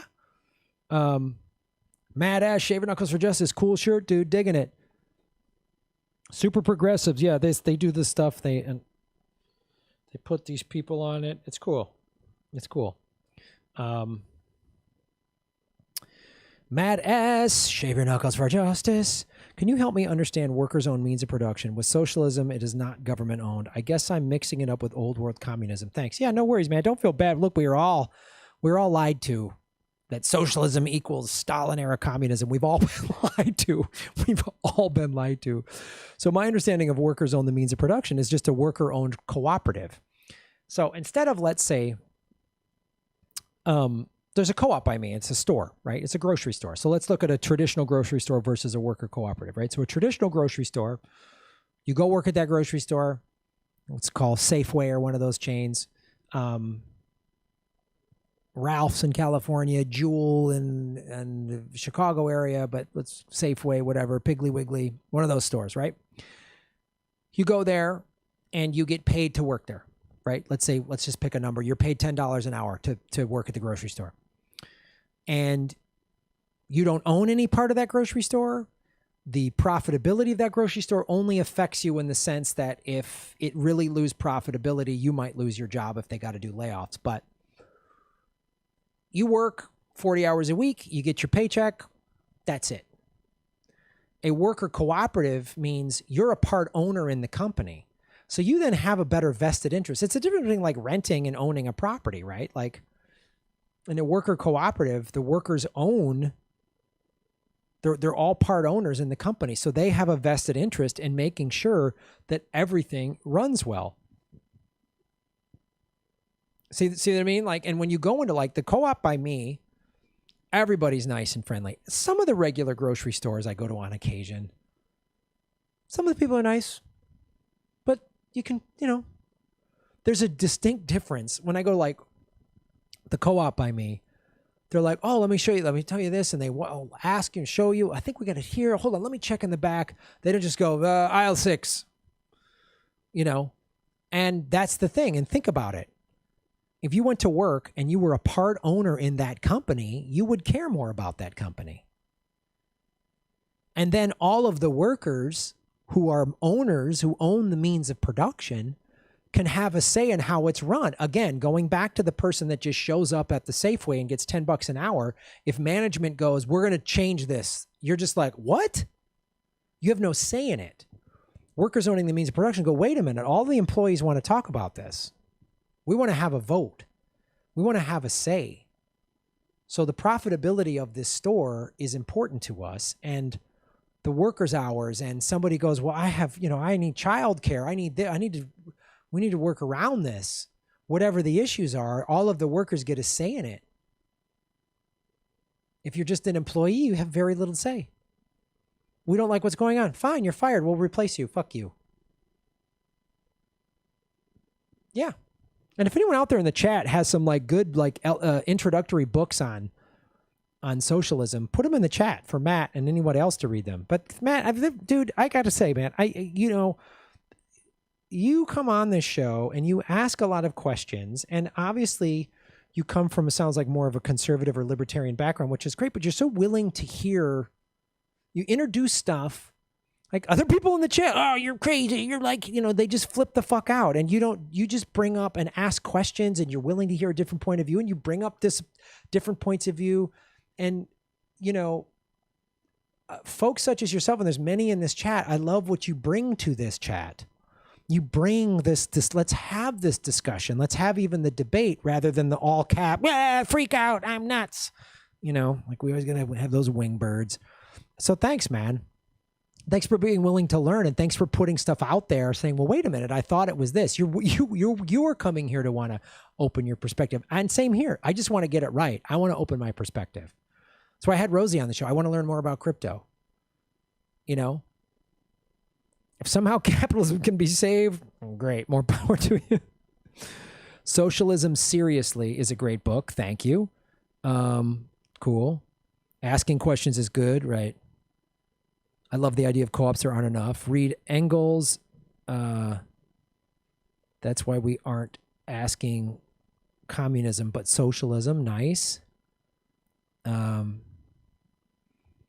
how many people communists killed this century. Exactly. We're not talking about communism, Doug. Doug, you're one of the people that flips the fuck out, and you're just not listening. You just don't want to listen, and you're just fighting with everybody. Matt is willing to listen. We're not talking about China. We're not talking about Mao Zedong murdering people that didn't agree with him. That was authoritarian, totalitarian government. That was not, that wasn't even the definition of communism, which means communal. So that thing, again, you're not open-minded. Matt is. And you're not even supporting the fucking show, bitch. You're just talking shit. Bust open that capitalist wallet and help the motherfuckers out. Everything Revolution. I'm sorry, it's just jumped up on me right on. Everything Revolution, shave your knuckles for justice. The sages asked me to please tell Shahid Buttar to organize a massive exit poll. I got permission to do my precinct. They post the numbers. Oh, absolutely. Yeah, if you live up in Shahid Buttar, well, it's Nancy Pelosi's district right now. He's running against Nancy Pelosi. If you live up in that area, go volunteer to do exit polls. Don't monkey, don't cheat. Don't just get the exit polls and get real data. Even videotape it. so we can have real exit poll data, because they're going to, if he comes close to winning, they're going to cheat him, like what happened with Bernie. Thank you for putting that in there. Thank you. Big Texan, what's up? Shave your knuckles for justice, Texas style. Big steak truck. What's the minimum Biden would have to do to get your vote? Not that he ever will do it. Oh, I think we're kind of past the point of no return. Now, I've said this before. I live in California, which will vote for Biden. There's no way Trump is going to win this state. So I do have the luxury of voting third party. Some of you have said you're in swing states and you don't like Trump and you don't like Biden and you don't know what to do. And I understand that. Trump is like out of control. Completely out of control. I mean, what would Biden would have to just come out and say, you know what? I'm gonna change my stance. I'm gonna do Medicare for all. I'm gonna defund the police. I'm gonna cut the military in half, and I'm gonna do a Green New Deal. I was wrong on everything my entire career. The last 40 years I've been wrong. That's what it would take for him to just say, I've been a complete idiot. Biden crime bill, fucking mistake. I don't know what I was doing. 8 years of Obama and I bombing the shit out of the mill. I'm sorry. Shouldn't have done it. That's what it would take. If in his dementia, he suddenly found some, it opened up some portal of truth and he went, God, I've been an idiot. I don't know if they found like anti-dementia medication that made him look at his whole life and go, wow, I'm sorry. That's what it would take for me to vote for Joe Biden. But honestly, I hope he wins, because if Trump loses, good, Trump's gone. Trump's not going to leave. That's my fear. Trump's going to lose and say, I'm not leaving. But when Biden, if Biden wins, then I'm going to sit there and ask all the vote any blue will do, folks. Okay, assholes, you're going to go to sleep now because Biden's going to do all this awful shit. Anyway. Wish he'd go on Rogan, my dude. He's generally good, but he's not politically savvy enough to swat down a bad take like Peter Schiff shitting on socialism. Thanks, man. Look, I know Joe. I don't know Joe that well. I mean, obviously he has like huge name people wanting to be on a show, but he knows who I am, and I'd love to be on a show. I love what Joe does. So it can't hurt if you're Rogan fans to tweet at Joe and say, have Graham Elwood come on your show, the political vigilante. He's great. Look, that Barry Weiss video that was on Jimmy's show that got 4.4 million views,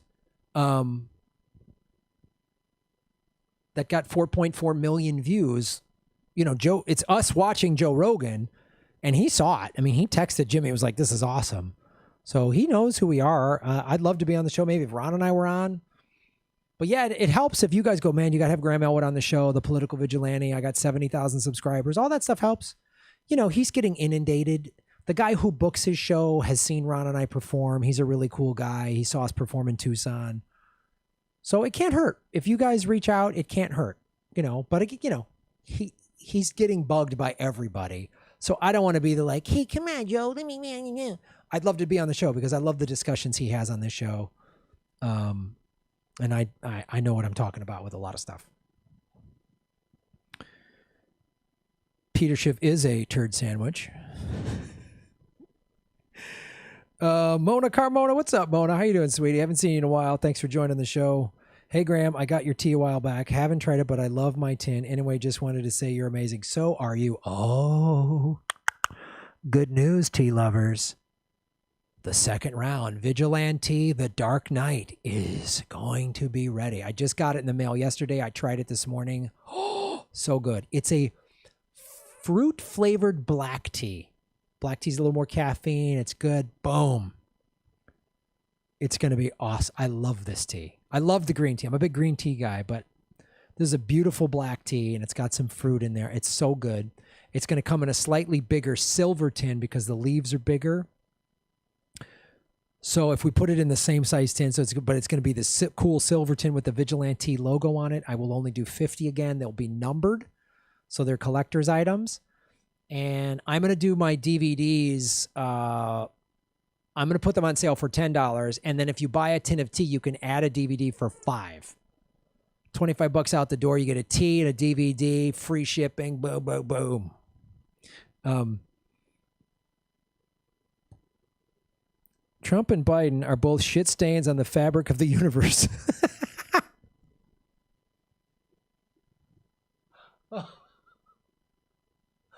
Yes, you're correct.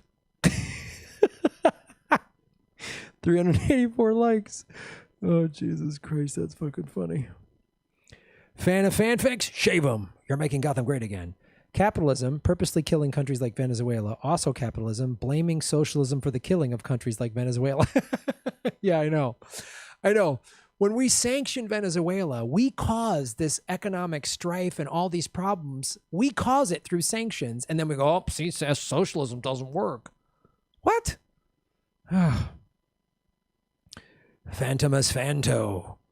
Shave your knuckles for justice, toe. Hey, Graham, to that chat member on pro-capitalist, want to see the end game product of capitalism? Watch the movie Idiocracy. Yep. Watch Idiocracy. Watch it. Sam Dean, what's up, Sam Dean? How are you, brother? I hope things are okay down in Victoria. I know it's a little tight for you. G'day, mate. Victoria, Australia, 4,750 cases, 302 more than yesterday. 2,591 recovered, 29 dead. Here, this is major news. It's a disgrace. The premier addressed the nation every day with facts, good or bad. Wow, that sounds like leadership. Ooh, he doesn't blame everybody? He doesn't blame like the previous guy, like Obama? Like the way Trump is literally blaming Obama for the, like, unreal. I got plenty of criticisms of Obama, but his handling of H1N1 has no bearing on this because H1N1 was not a global pandemic. It was bad. Anyway. Yeah, you just got to stick with facts and science. Thanks, Sam. Thanks for reporting, and I hope everybody's safe down there, man.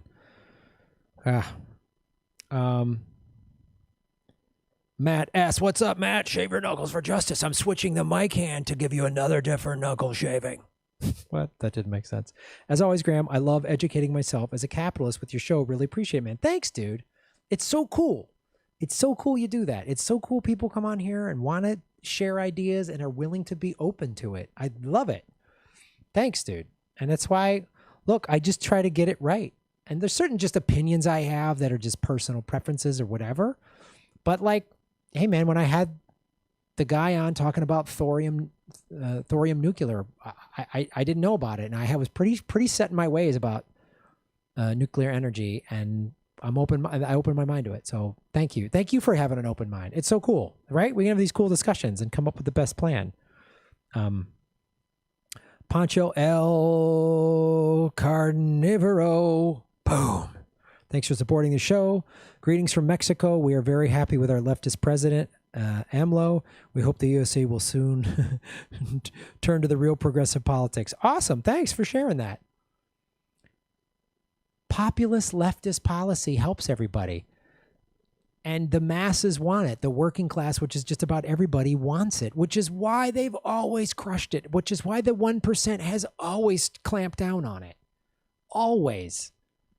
Always, man. Always. Thanks for sharing that with us, Pancho. We got people from all over the world. I love this. We just talked to somebody from Australia, now Mexico. How great is that? How great is that? Love it. Melissa H. Shave your knuckles for justice, Melissa. Military versus programs for the people. The U.S. budget is like having a $700 a month apartment and having... oh, shit. It jumped on me. It jumped on me. It jumped on me.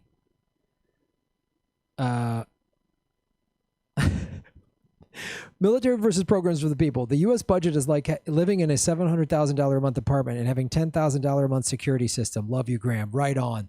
Great analogy. Great analogy. We outspend the next 10 countries combined. Gee, I wonder if that money could help the people. And if we weren't bombing everybody, how many we're creating oh, God, good point. Sky's not the limit. Shave them. How do we stop socialism from being authoritarian? That's a great point. That's a great point. Great question. Again, so many instances where socialism became authoritarian, there was usually outside pressure from usually countries like us, right? And usually, and I'm generalizing here, socialism was working quite well for the people and the handful of the powerful families in whatever country, every country has oligarchs, went, oh, this is bad for business. So we need to incite problems. We need to be more authoritarian so that we can say, oh, socialism was bad. I mean, this has happened a lot. But also you need a lot of checks and balances. Because absolute power corrupts absolutely. So that's a great question. That is a great question. If it's truly for the people, right? And stick in labor and workers' rights and social things that lift up everybody, you have to have compassion in any government.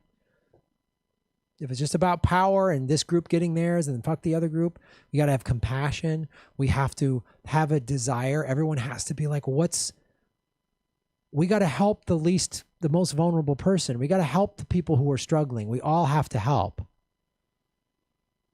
So when compassion is lost and when some type of outside economic force happens, when people get scared and they can't eat or feed their families, that's when things get crazy. And that's when governments go authoritarian. 390 likes. Snork-Y2K. What's up, Mitch? How you doing, brother? Thanks for supporting Exit Polls. And thank you for supporting the show. I really appreciate it, Mitch. You've been supporting the show for a long time. It's good to see you. Ryan Larson. Ryan, I hope your knuckles are shaved. Getting 22 tattooed on my wrist that wears my vet suicide line bracelet. If you ever want to know why those 22 happen, I'd be happy to tell you.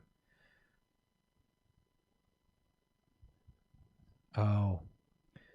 Getting tattooed on my wrist that wears my vet suicide line bracelet. If you ever want to know why those 22 happen, I'd be happy to tell you. Yeah, I'd love to know about it. I think I got an idea. I think it's PTSD and a lot of other stuff. But if there's more specifics to that I'm not aware of, Ryan, please do. Hit me up on social media or email me or I don't know if you're a Patreon person. That helps. I'd love more details on that. I talk a lot about the 22 vets a day that commit suicide. It's one of the reasons I'm very anti-war. Plus, I've been to war zones and see how awful it is. And thank you for being an advocate for that. And any vets out there that feel isolated and alone, don't be afraid to ask for help, man. You are not alone. Seriously, call out. There are suicide hotline numbers to call with professionals that know how to talk to you. Please do that. If you're feeling alone and isolated and you're one of those vets that's on the end of your rope. And I know a lot of vets. I've talked to a lot of vets after shows and stuff like that who have told me what they saw overseas or what they had to do and they feel really bad and guilty about it. Reach out to organizations like Veterans for Peace. The Disabled American Veterans, the Iraq and Afghanistan Veterans of America, IAVA.org, DAV.org. Those organizations are designed to help vets, and especially Iraq and Afghanistan Veterans of America is really designed to be a resource for Iraq and Afghanistan vets that are feeling suicidal. So thanks for bringing that up, Ryan. Doug, what's up, Doug? Shave your knuckles for justice. Graham, I love you, but I lived in China for 8 years as an exchange student. All social media is banned there.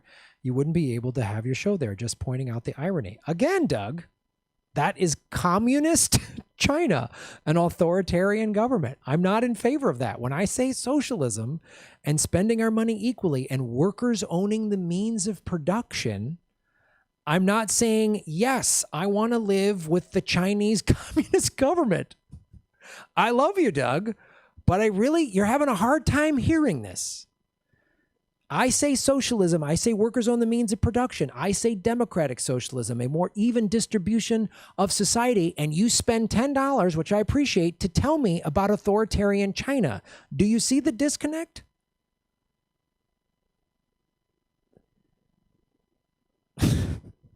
So I'm not saying, oh, I'm so excited for when if Bernie were to become president, then he would ban social media like China.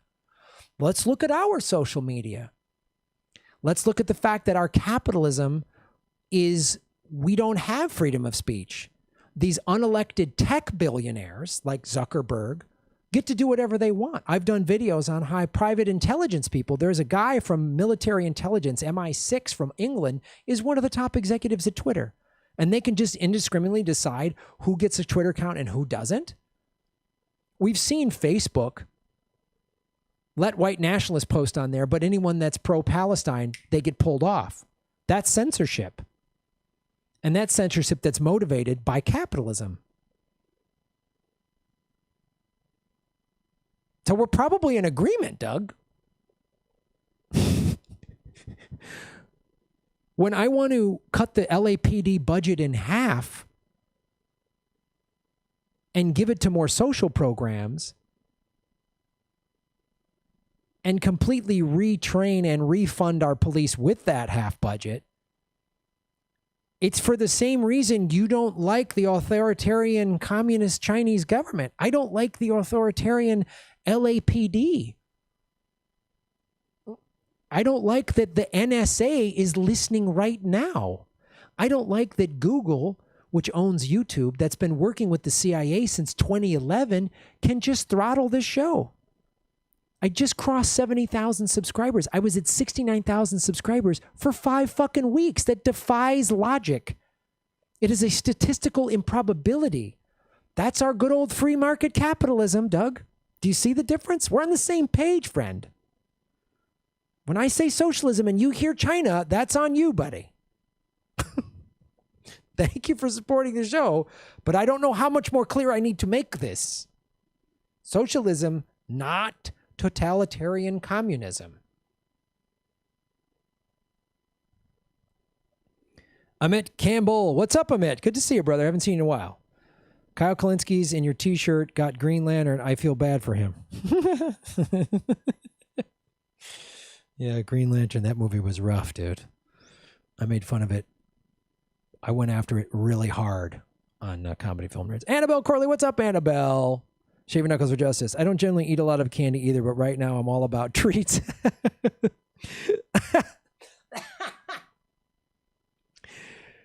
Fantails are chocolate-covered caramel candy with movie trivia wrapper. Just delicious. Oh, you're an angel.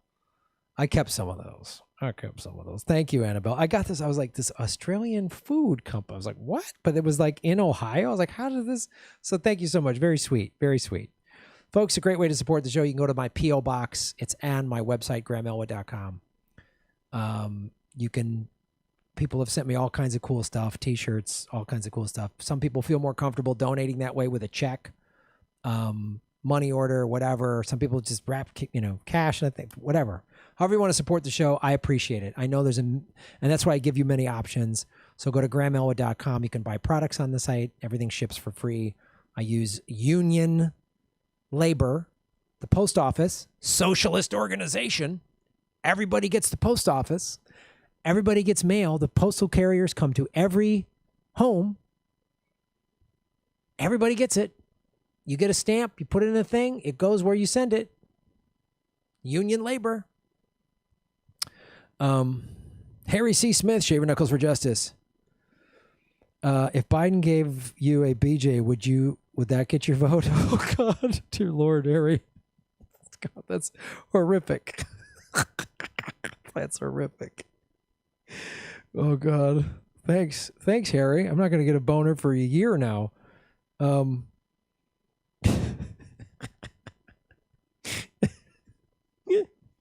Fucking funny.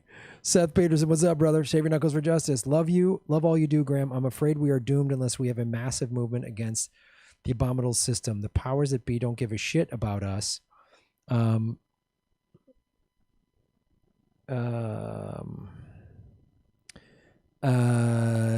powers that be don't give a shit about us. It's maddening that YouTube is suppressing your great work. F them. Thanks, Seth. I really appreciate it. Thank you for supporting the show. Everybody supporting the show, I really appreciate it. It's awesome.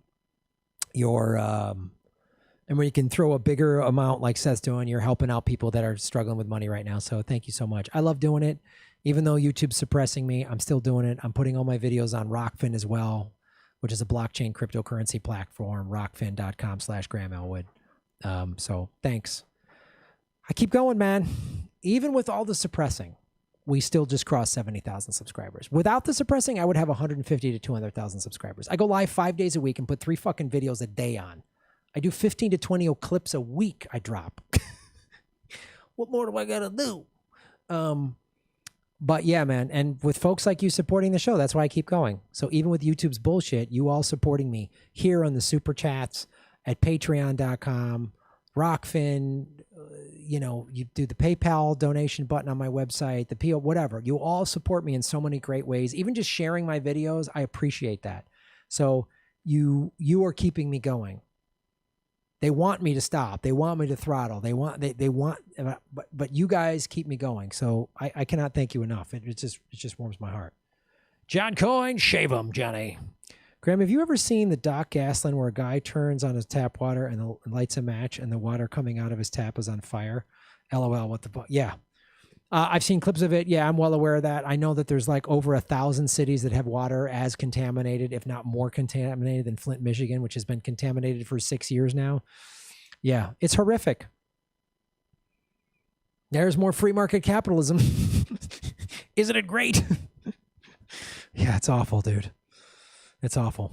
But for everyone out there, if you haven't watched the documentary Gasland, watch it. It's another reason why I'm so anti-fracking. I'm so pumped up these 3 pipelines just got shut down because it's dangerous for our water supply. These for-profit insane oil and fracking companies need money so badly, they don't care that your faucet gets set on fire. That's not crazy at all. That's not insane. That's not crazy.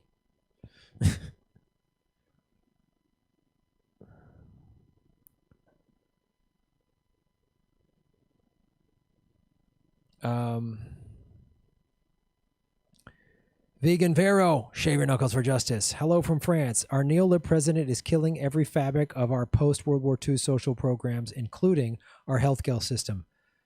Total disaster. Yep. These neoliberal assholes have been ruining the whole planet. This neoliberal globalization, that's all they're doing.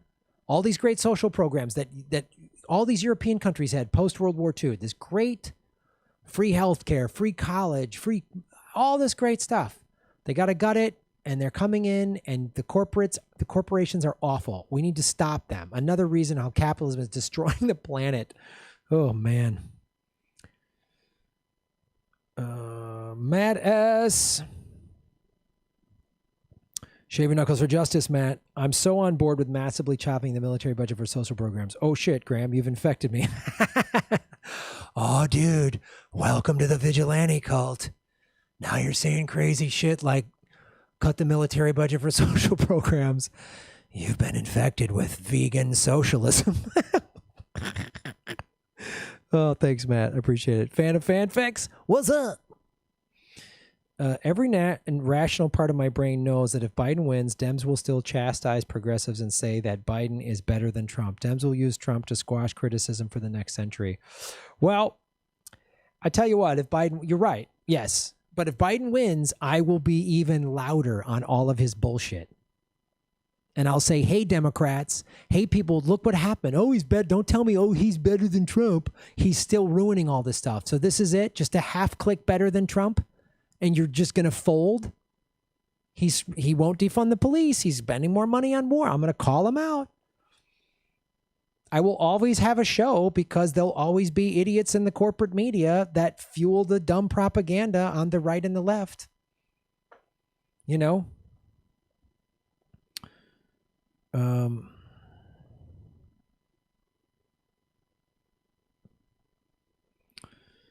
Dan Howell, what's up, Dan? Would you consider interviewing Joe Jorgensen or Spike Cohen, Libertarian Party presidential and VP candidates on the show? Yeah. I'll have him on. I'd love to have him on.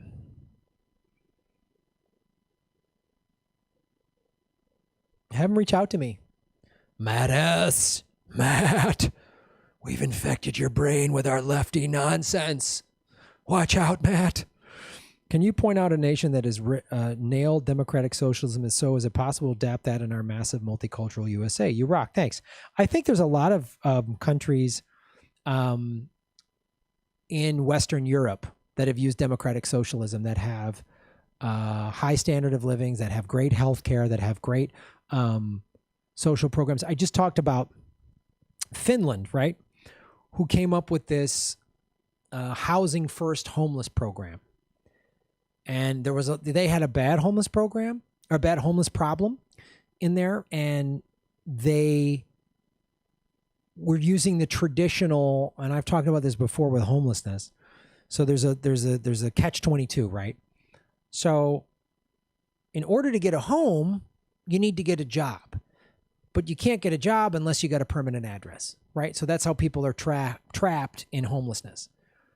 And Finland said, we're going to do this program called Housing First, and Utah has now adapted it, where they said, we're going to just give people a home first, and give them a home, give them, food, clothing, all that stuff, job training, mental health treatment if need be, drug treatment if need be, but just an address. Now they have an address, they can take a shower, they can treat it with dignity.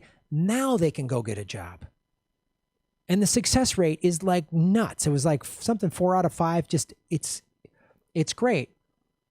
And so that's again, they used public money. They used tax money to pay for that. They found out that was cheaper than the traditional ways of dealing with homelessness, sending the cops, having shelters with beds, and having more people on the streets, living on the streets, actually costs more money. The cops got to deal with them. There's fights, there's drug things, whatever, all that shit that comes with it. Crime, stealing stuff, whatever. So now drug use, all that, alcohol abuse. So that, and they have, like most Western European countries, they've had free healthcare for years. They've had free college for years. And then that's how they dealt with their homeless program. And now it's better. And Utah's going to do the same thing. So this country used to do democratic socialism a lot better. We have the money for free healthcare, Medicare for all. We have the money for student debt forgiveness. We have the money for free college. We have the money to fix the homeless problem. But when we give Wall Street $4.25 trillion, when we spend $760 billion a year on the military, when we have hidden budgets for our intelligence communities, imagine if we just took that money and spread it out evenly. Thanks. Great question. Hey, Mares, your Granny Petrol voice is creeping out. Let's say hi to her. Oh, Greta. Shoving in my face that pipelines were shut down, Greta. You must hate small mom and pop oil companies. Hank Moultrie, what's up, Hank? You see Jimmy Dore's video on how Alba sentenced an Iraq disabled vet to 60 months Alabama in prison for possession of bud that helped him with all sorts of problems. Disgusting. Yeah. Let's go. And that just ties into Matt S.'s question of again, what if we legalize or basically decriminalize marijuana on a federal level? They're starting to find cannabis and CBD oil is starting to have some positive effects in dealing with COVID. Is it a cure for COVID? No, but it's they're starting to see it's helping with COVID, right? It's and I know a lot of people with mental illness or traumatic brain injury, some from combat vets, and how, and they because they're decriminalizing a plant. Alabama's state economy could improve drastically if they legalize marijuana. But the big pharmaceutical companies have a problem with that. Now, some pharmaceutical companies have actually bought pot farms here in California. But it's ridiculous that Alabama did that to an Iraq vet. Smoking, wouldn't we all agree? If especially red state Alabama, support the troops. Well, then they need to smoke weed to help with their PTSD and some have PTSD and traumatic brain injury. Some have shrapnel or just injuries that hurt. They're in constant pain. It helps with their pain management. Or do we get them hooked on opioids? I mean, come on. Do we not have compassion anymore in this country? So we're going to send that guy to jail. Oh, God, that makes me so mad. Thanks for telling us that.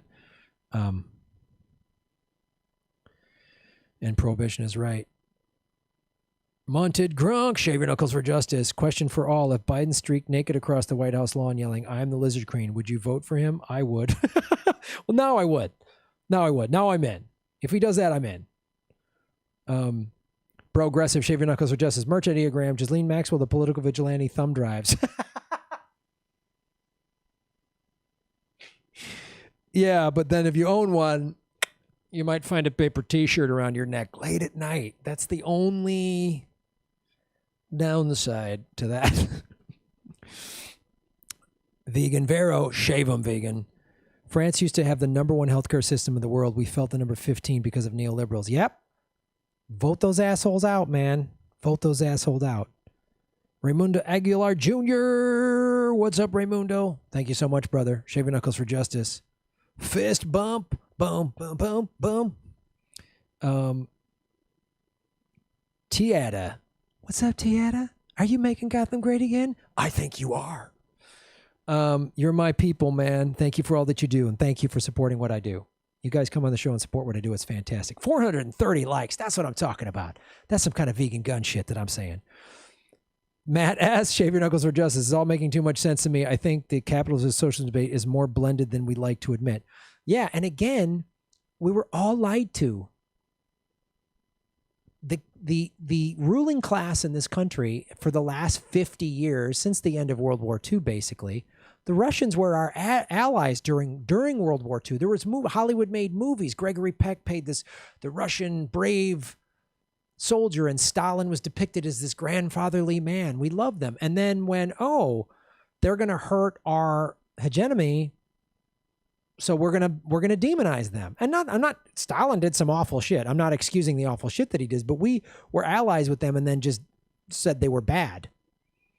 Like that.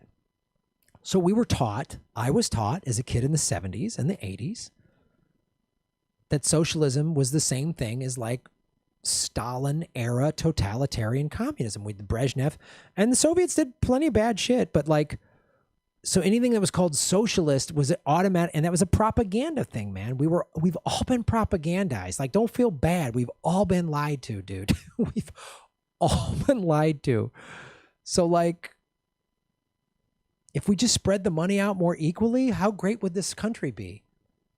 How great would it be? What if there was no homeless people?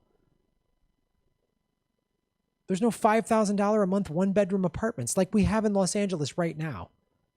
We have 40-some thousand people living on the streets. But we got luxury. Fuck. But thank you, Matt S., for coming on the show and being open to all this shit. Fan of fanfic, shaving knuckles for justice. Could you imagine being so twisted that you look at the budget and think that healthcare, education, and social programs are the fat that needs cut? Yeah.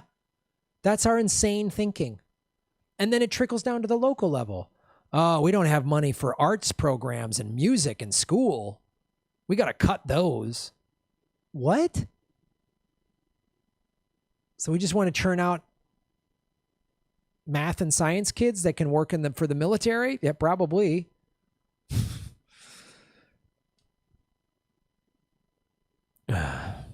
Stalin was good at killing Nazis. Yes, he was. And he rounded up a lot of his own people, too.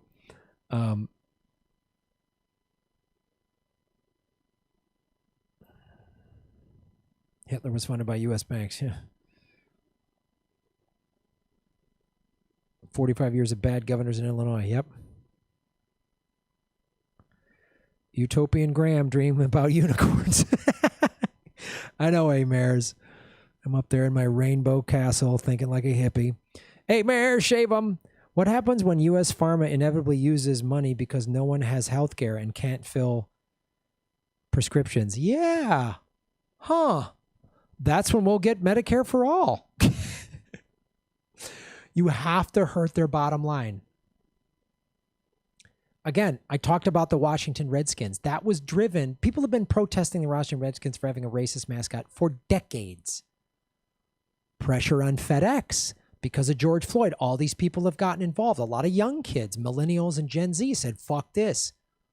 We're not going to your football games. We're not buying your jerseys. We're not buying your streaming services to watch your games. We're not doing it. We're not doing it. So bye. We're not going to use FedEx. Oh, whoops. FedEx gets involved because there's hundreds of millions, if not billions of dollars involved. That franchise is worth billions of dollars, the Washington Redskins, in merchandising and ticket revenue and, sponsor deals. It's called FedEx Stadium that they play in, if I'm not mistaken. That's how, when I say vote with your dollars, you guys, I want to show you, we've had a lot of victories this past week because of voting with your dollars. Pulling your money out of the big banks to divest the Dakota Access Pipeline. That helped get that shit shut down. Because if the pipelines don't have the money to fight the legal courts, then they got to walk away. And if the massive public pressure was a combination of things, that's what just mass public pressure. Everybody calling their, we're voting you out of office. We're not donating to your campaign. We're not. All those are ways of protesting and public pressure, and voting with your dollars is a big component. The Washington Redskins getting rid of that racist mascot was 100% a financial decision. That's what forced it. They don't give a shit about ethics or morals or hit. They don't give a shit about any of that. You got to hit them in the wallet. That's all they care about. And when you do, change happens. Boom. Mad ass knuckles. Shave them, dude. Great show today. Pow! We had a great one, didn't we? We had a great one. I've been yammering for over 2 hours. Chimchurri. Hi, Graham. Thank you so much for supporting the show. Fan of fanfics. The propaganda runs deep. I've had people who've lived through it tell me that what we did to Iran in the 50s, i.e. instigating a coup, was necessary to fight tyranny, said Shaw was lesser of evil. God. Shaw, I know. Because again, let me talk about that. That's a great point. We needed to do that because, we're not shown the full picture. We weren't shown all the awful shit that the Shah of Iran did to his own people. We weren't shown that what the CIA did was illegal.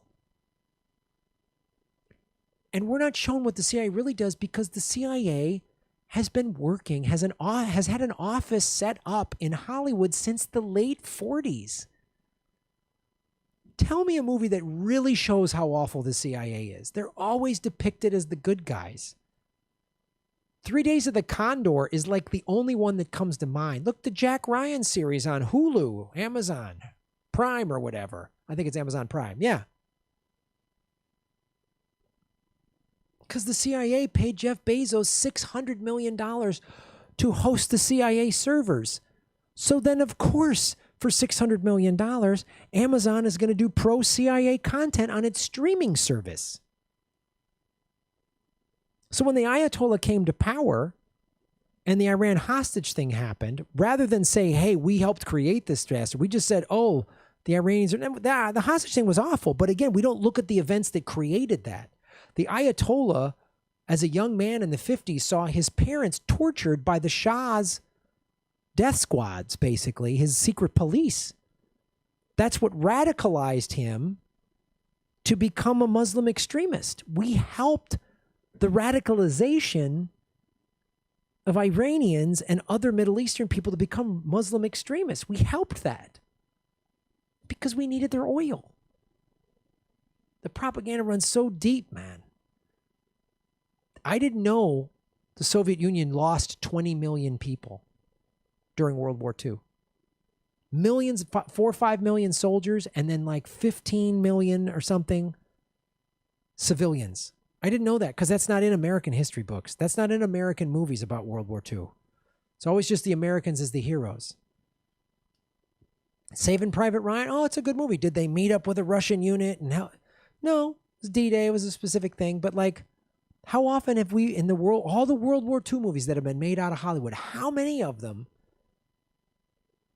since the end of World War II have shown the Russians as favorable, as how they helped beat the Nazis? That's been left out of our history. All of Martin Luther King's socialist speeches, his speeches calling for democratic socialism, left out of the history books. Left out of the history books. There's a reason for that.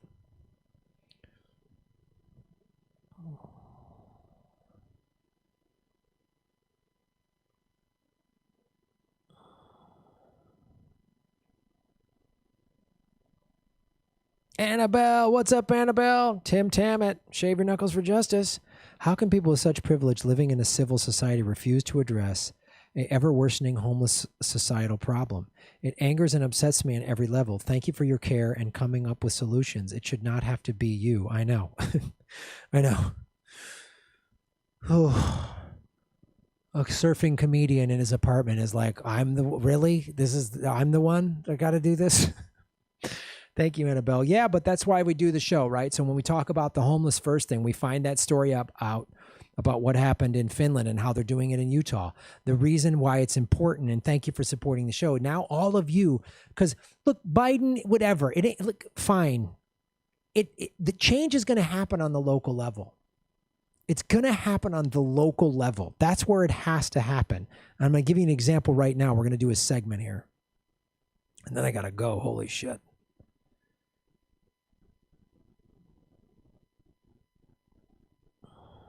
$460 likes.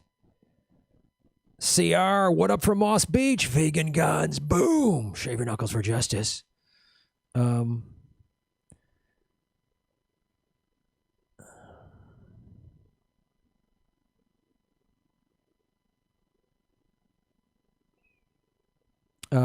Fan of fanfic, Shave Your Knuckles for Justice. Most unrealistic depiction of CIA is in Black Panther. White CIA agent finds out that an African country is sitting on massive resources, technology, and doesn't decide that Wakanda needs democracy.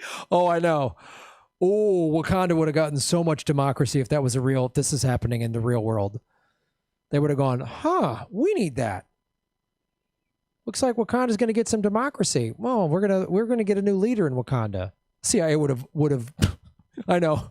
That's what was such a piece of fiction. Oh, fuck. That's a great point. That is a great point. Matt S., Shave Your Knuckles for Justice. A little heavy, but where are you on the anti-Semitism in this country? Nick Cannon recently, etc. It's awful. The anti-Semitism is awful. This country's a very racist country. And then this line gets blurred of like being critical of Netanyahu's right-wing government and AIPAC buying, then that gets, some people who are blatantly anti-Semitic criticize that. So then the legitimate argument of why is another government buying politicians, and Netanyahu is very right-wing. There was a massive protest in Israel of young Israelis who were like done with Netanyahu's right-wing bullshit. There's a lot of Israelis that aren't happy with the way Israel is treating Palestine. And it's okay to be critical of the Israeli government. It's okay to be critical of the Israeli government's treatment of Palestinians. It's okay to do that. But then there's also, this is a very racist country. It's a very racist country. And people are like, oh, and the Jewish banks, like, the banks are, it's mainly white Anglos. So, yeah, it's awful. The racism country's awful.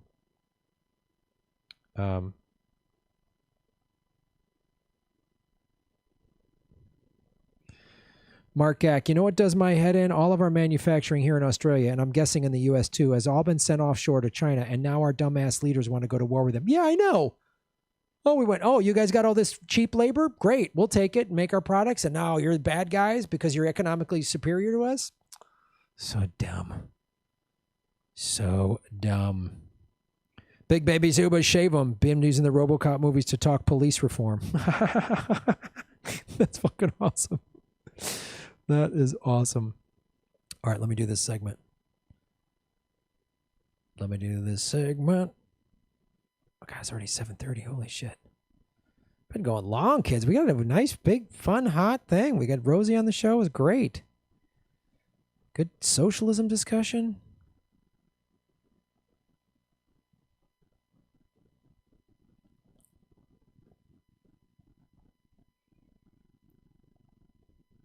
Hello, everybody. My name is Graham Owen, and you are watching The Political Vigilante. I talk a lot on this show how we really need local governments. This is how we're going to make change. I've talked about the Minneapolis City Council, what they're doing since the George Floyd murder. How Seattle City Council, led by Kashwama Sawant, who's an openly socialist, right? Talk about Richmond, California. Gail McLaughlin fought Chevron and won on a city council.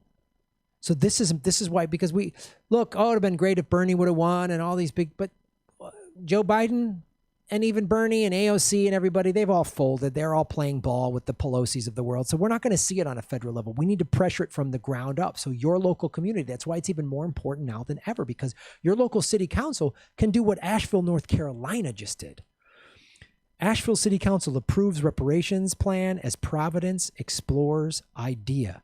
Providence, Rhode Island. So Asheville just did it, and Providence, Rhode Island is looking into it. The city will make investments in areas where black residents face disparities.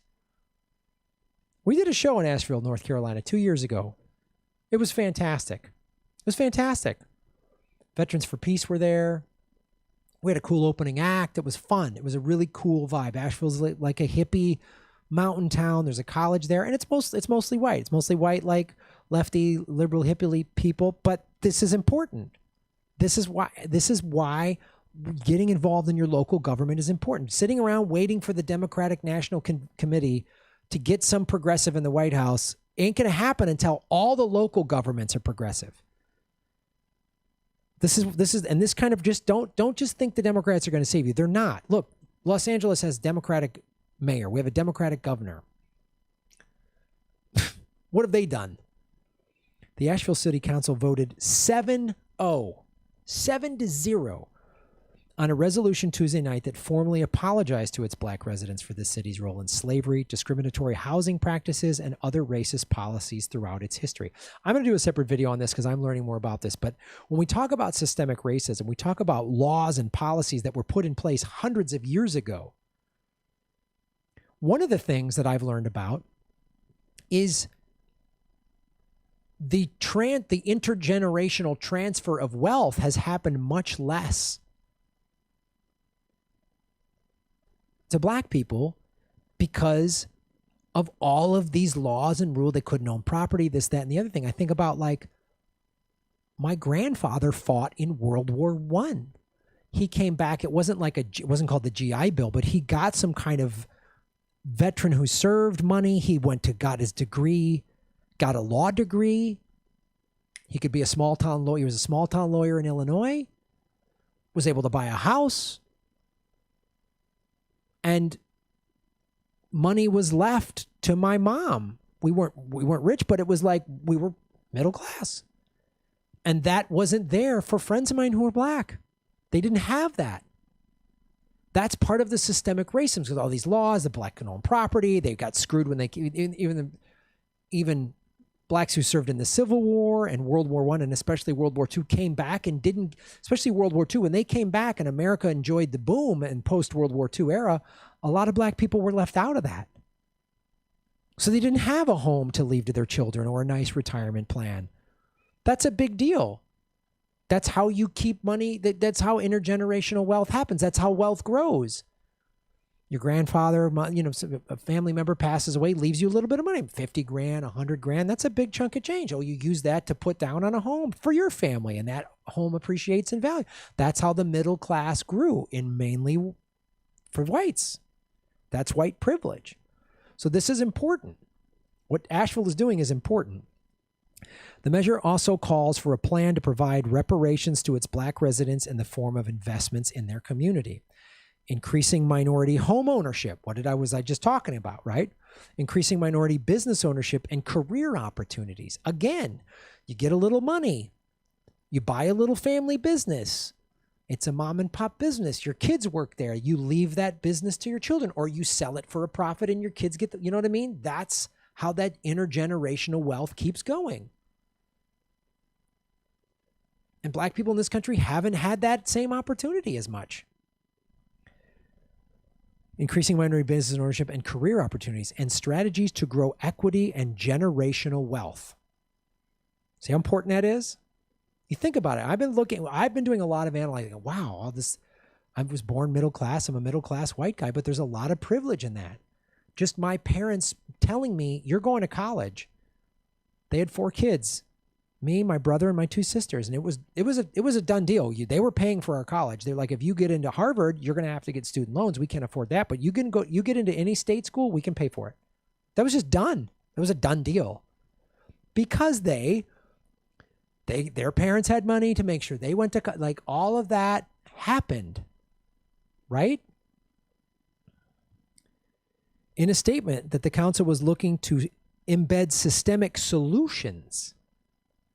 And again, when some white people go, oh, all lives matter, they're afraid that, like, giving the black community equality is going to take, this isn't going to take anything away from any of the white people in Asheville, North Carolina. It's not going to take away your equality. It's going to make your whole community better. Because let me tell you something, a community where everybody's got ownership in their businesses and owns their own home, that's a better community. That's a better community. The people are like, oh, the blacks should pull themselves up by their own bootstraps. Well, they don't have boots, man. They don't even have feet in some cases. If everyone has an opportunity, then it makes for a better society. Everybody owning more stuff rather than the banks and the big corporations. It's better if most Americans own. Small businesses create jobs. Big corporations don't. More Americans owning homes is better for America. We lost that 10 years ago in the housing crisis, and we're going to lose more now with this bullshit with the CARES Act. So this is big.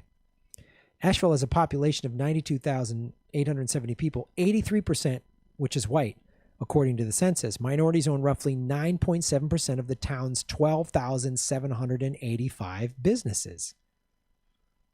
So that's not even, so if this means that 17% of the city's population is not white, but they only own 9 points. So already right there, we're looking at like an 8% disparity, even just in that statistic. Calls for the creation of a community reparations commission that will be made up of businesses, local groups, and elected officials. This is huge, man. It's big.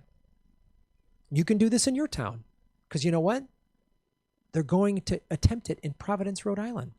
Wednesday evening, Providence, Rhode Island Mayor Jorge Elorza signed an executive order that would explore reparations for the city's black and indigenous residents. You lift people out of poverty or even just intergenerational lack of upward mobility, that's better for the whole community. That's better for the whole country. It'd make America better. America could be this amazing place. Right now, it's a failed state. It's a goddamn banana republic. It's the United Corporations of America. It's a joke. $4.25 trillion went to Wall Street in the CARES Act. It should have gone to Americans of all ethnicities. So this is what we got to do. We got to do this on this. So get your city council involved. Run for your city council. And don't run as a Democrat. Run as a member of the People's Movement for People's Party or Democratic Socialist or something. Run as a Green, whatever. Take over your city council. And get this going. This is how you grow your community. This is how you make it better. Rather than sitting around waiting for Bernie and AOC to fly in on his magic spaceship and rescue us. They're not. They sold out. They're good. Tulsi. They've all paid. Oh, with Joe Biden. They're all busy playing footsie with Nancy Pelosi and Chuck Schumer, who's just as awful as Mitch McConnell. Yes, Trump's bad. Blah, blah, blah, blah, blah, blah, blah. This is how you defeat the bullshit. This is how you get the corporations out of there. You make it impossible for them to do business in your town. That's what you do. Get involved. See what happens. Shave your knuckles for justice.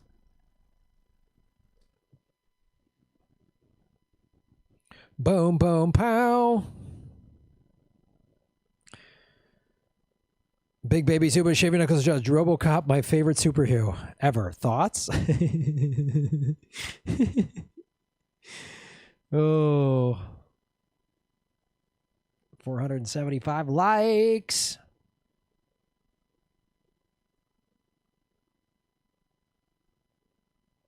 There's one.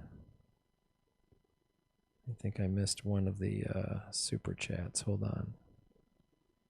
There's this weird thing where it won't show you the last one. It just drives me nuts. Why do they make it so difficult? Matt S. You've made Gotham great tonight, Matt. Have a good night, Graham, and please, I beg you, build a PC. Don't upgrade another Mac. LOL. Bang for the buck. Okay, I will try, my friend. I will try. I will try. I don't get PCs. Sam Dean, update, mate. 428 new cases and 3 deaths total. Oh man. Thanks, Sam, for keeping us up to date. Stay safe down there, brother. Wear a mask. Man.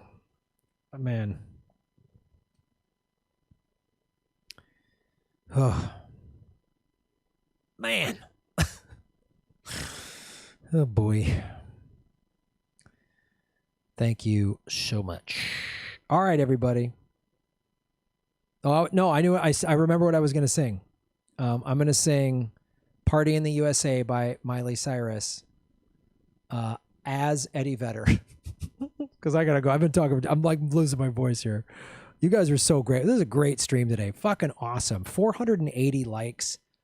Way to show up. Way to support the show. So awesome. We have over 400 people consistently watching. It's so fantastic. If you're new to the show, please hit the subscribe button. Hit the subscribe button. Hit the bell notification button. I go live usually 5 days a week, usually around 4 or 5 in the afternoon. So I'll go live again tomorrow at 4 o'clock Pacific time, 7 o'clock Eastern with Lee Camp. That'll be tomorrow at 4 o'clock. We do Fridays at 4, Government Secrets. Boom. So you guys are awesome. Replace Secretary of Defense with Secretary of Peace. Absolutely.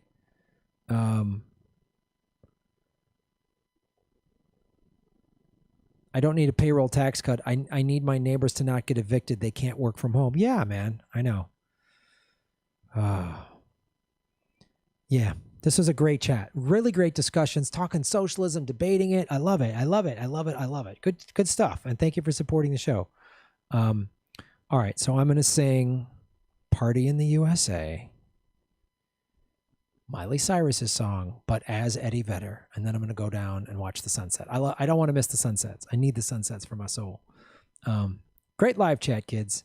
And then what I always do if you're new to the show, I take about probably three, maybe 4 clips from tonight, and I release them tomorrow.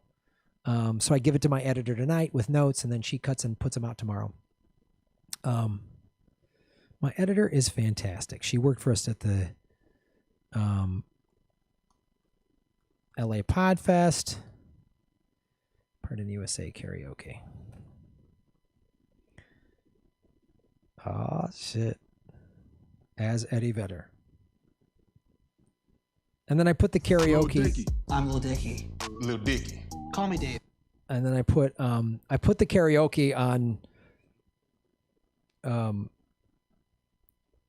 I just put the karaoke clips on Rockfin. Okay, hold on.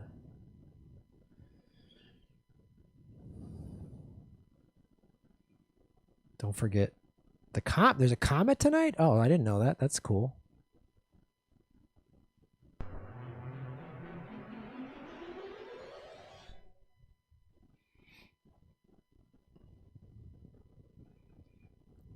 As Eddie Vedder from Pearl Jam.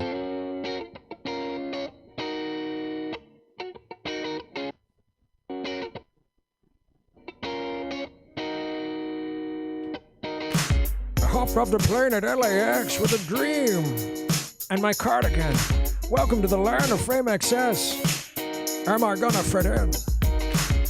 Jumped in the cab, here I am for the first time. Look to my right and I see the Hollywood sign. This is all so crazy. Everybody seems so famous. My tummy's turning and I'm feeling kind of homesick. Too much pressure and I'm nervous. That's when the taxi man turned on the radio and the Jay-Z song was on. And her Jay-Z song was on. That's when I put my hands up, playing my song. The butterflies go away.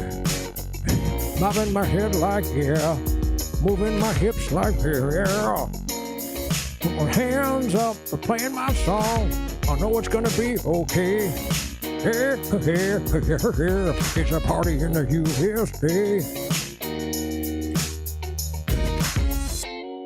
go to the club in my taxi cab. Everybody's looking at me now. I know I sound like Bane rather than Eddie Vedder. So hard with my girls not around her. It's definitely not a Nashville party. Cause all I see are stilettos. I guess I never got the memo. My tummy's turning and I'm feeling kind of homesick. That's when Jeremy DJ dropped my favorite tune and a Britney song was on. And a Britney song was on. I put my hands up to playing my song. The butterflies fly away. I'm bobbing my head like yeah, moving my hips like yeah. My hands up to playing my song. I know I'm gonna be okay. Here, here, here, here. It's a party in the USA. Here, here, here, here. It's a party in the USA. Feel like skipping on a flight back to my hometown tonight. Something stops me every time. Even flow. So I put my hands up, they're playing my song. Butterflies, they go away. Nod my head like here, moving my hips like here. My hands up, they're playing my song. I know I'm gonna be okay.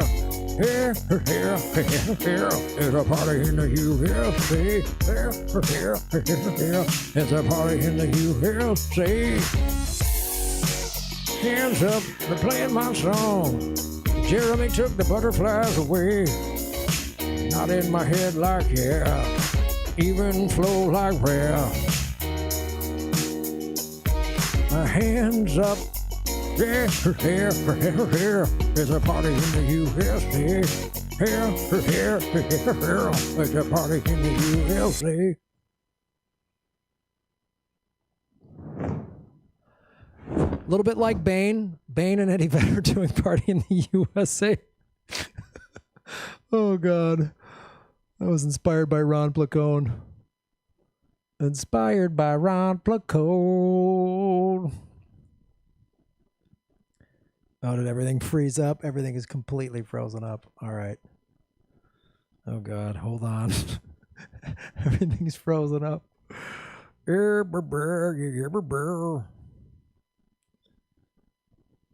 Let's just shut. Let's go here. Hulu's got favorites. Hold on. I'm going to shut Safari down. Loved ones.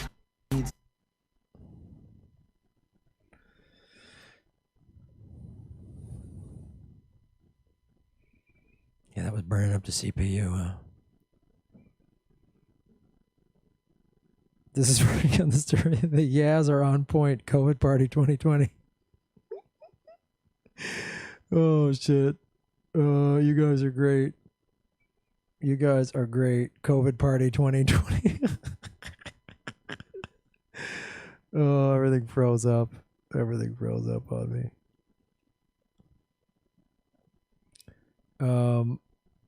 Sounds like Bane. It did sound like Bane. It definitely was like Bane. It definitely was like Bane. Take control of your karaoke. I want to make sure I didn't miss any of the I think we got all the super chats. 503 likes. That was so fantastic. So fantastic. Here, here, here.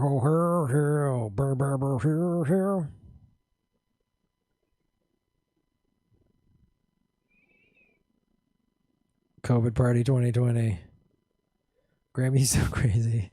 504 likes. How great was that? 504 likes. What an awesome show, man. I took yesterday off. I had to do all this last minute tax bullshit. Go to this bank and that bank, and finally got my IRA set up at a credit union. So boom, fight the power on that one. We'll have Ron on again. I know he's on vacation. We'll see what he's up to. So thanks everybody for supporting the show. I'm hungry. What a great 506 likes. Awesome live stream. So great. Thank you so much. This was awesome. I'm glad I took yesterday off because I came back fired up today. Thank you for supporting the show. You're all making Gotham great again. Shave your knuckles for justice. Keep it local. Vote with your dollars. And remember, hey, hero, it's a party in the hills. Hey.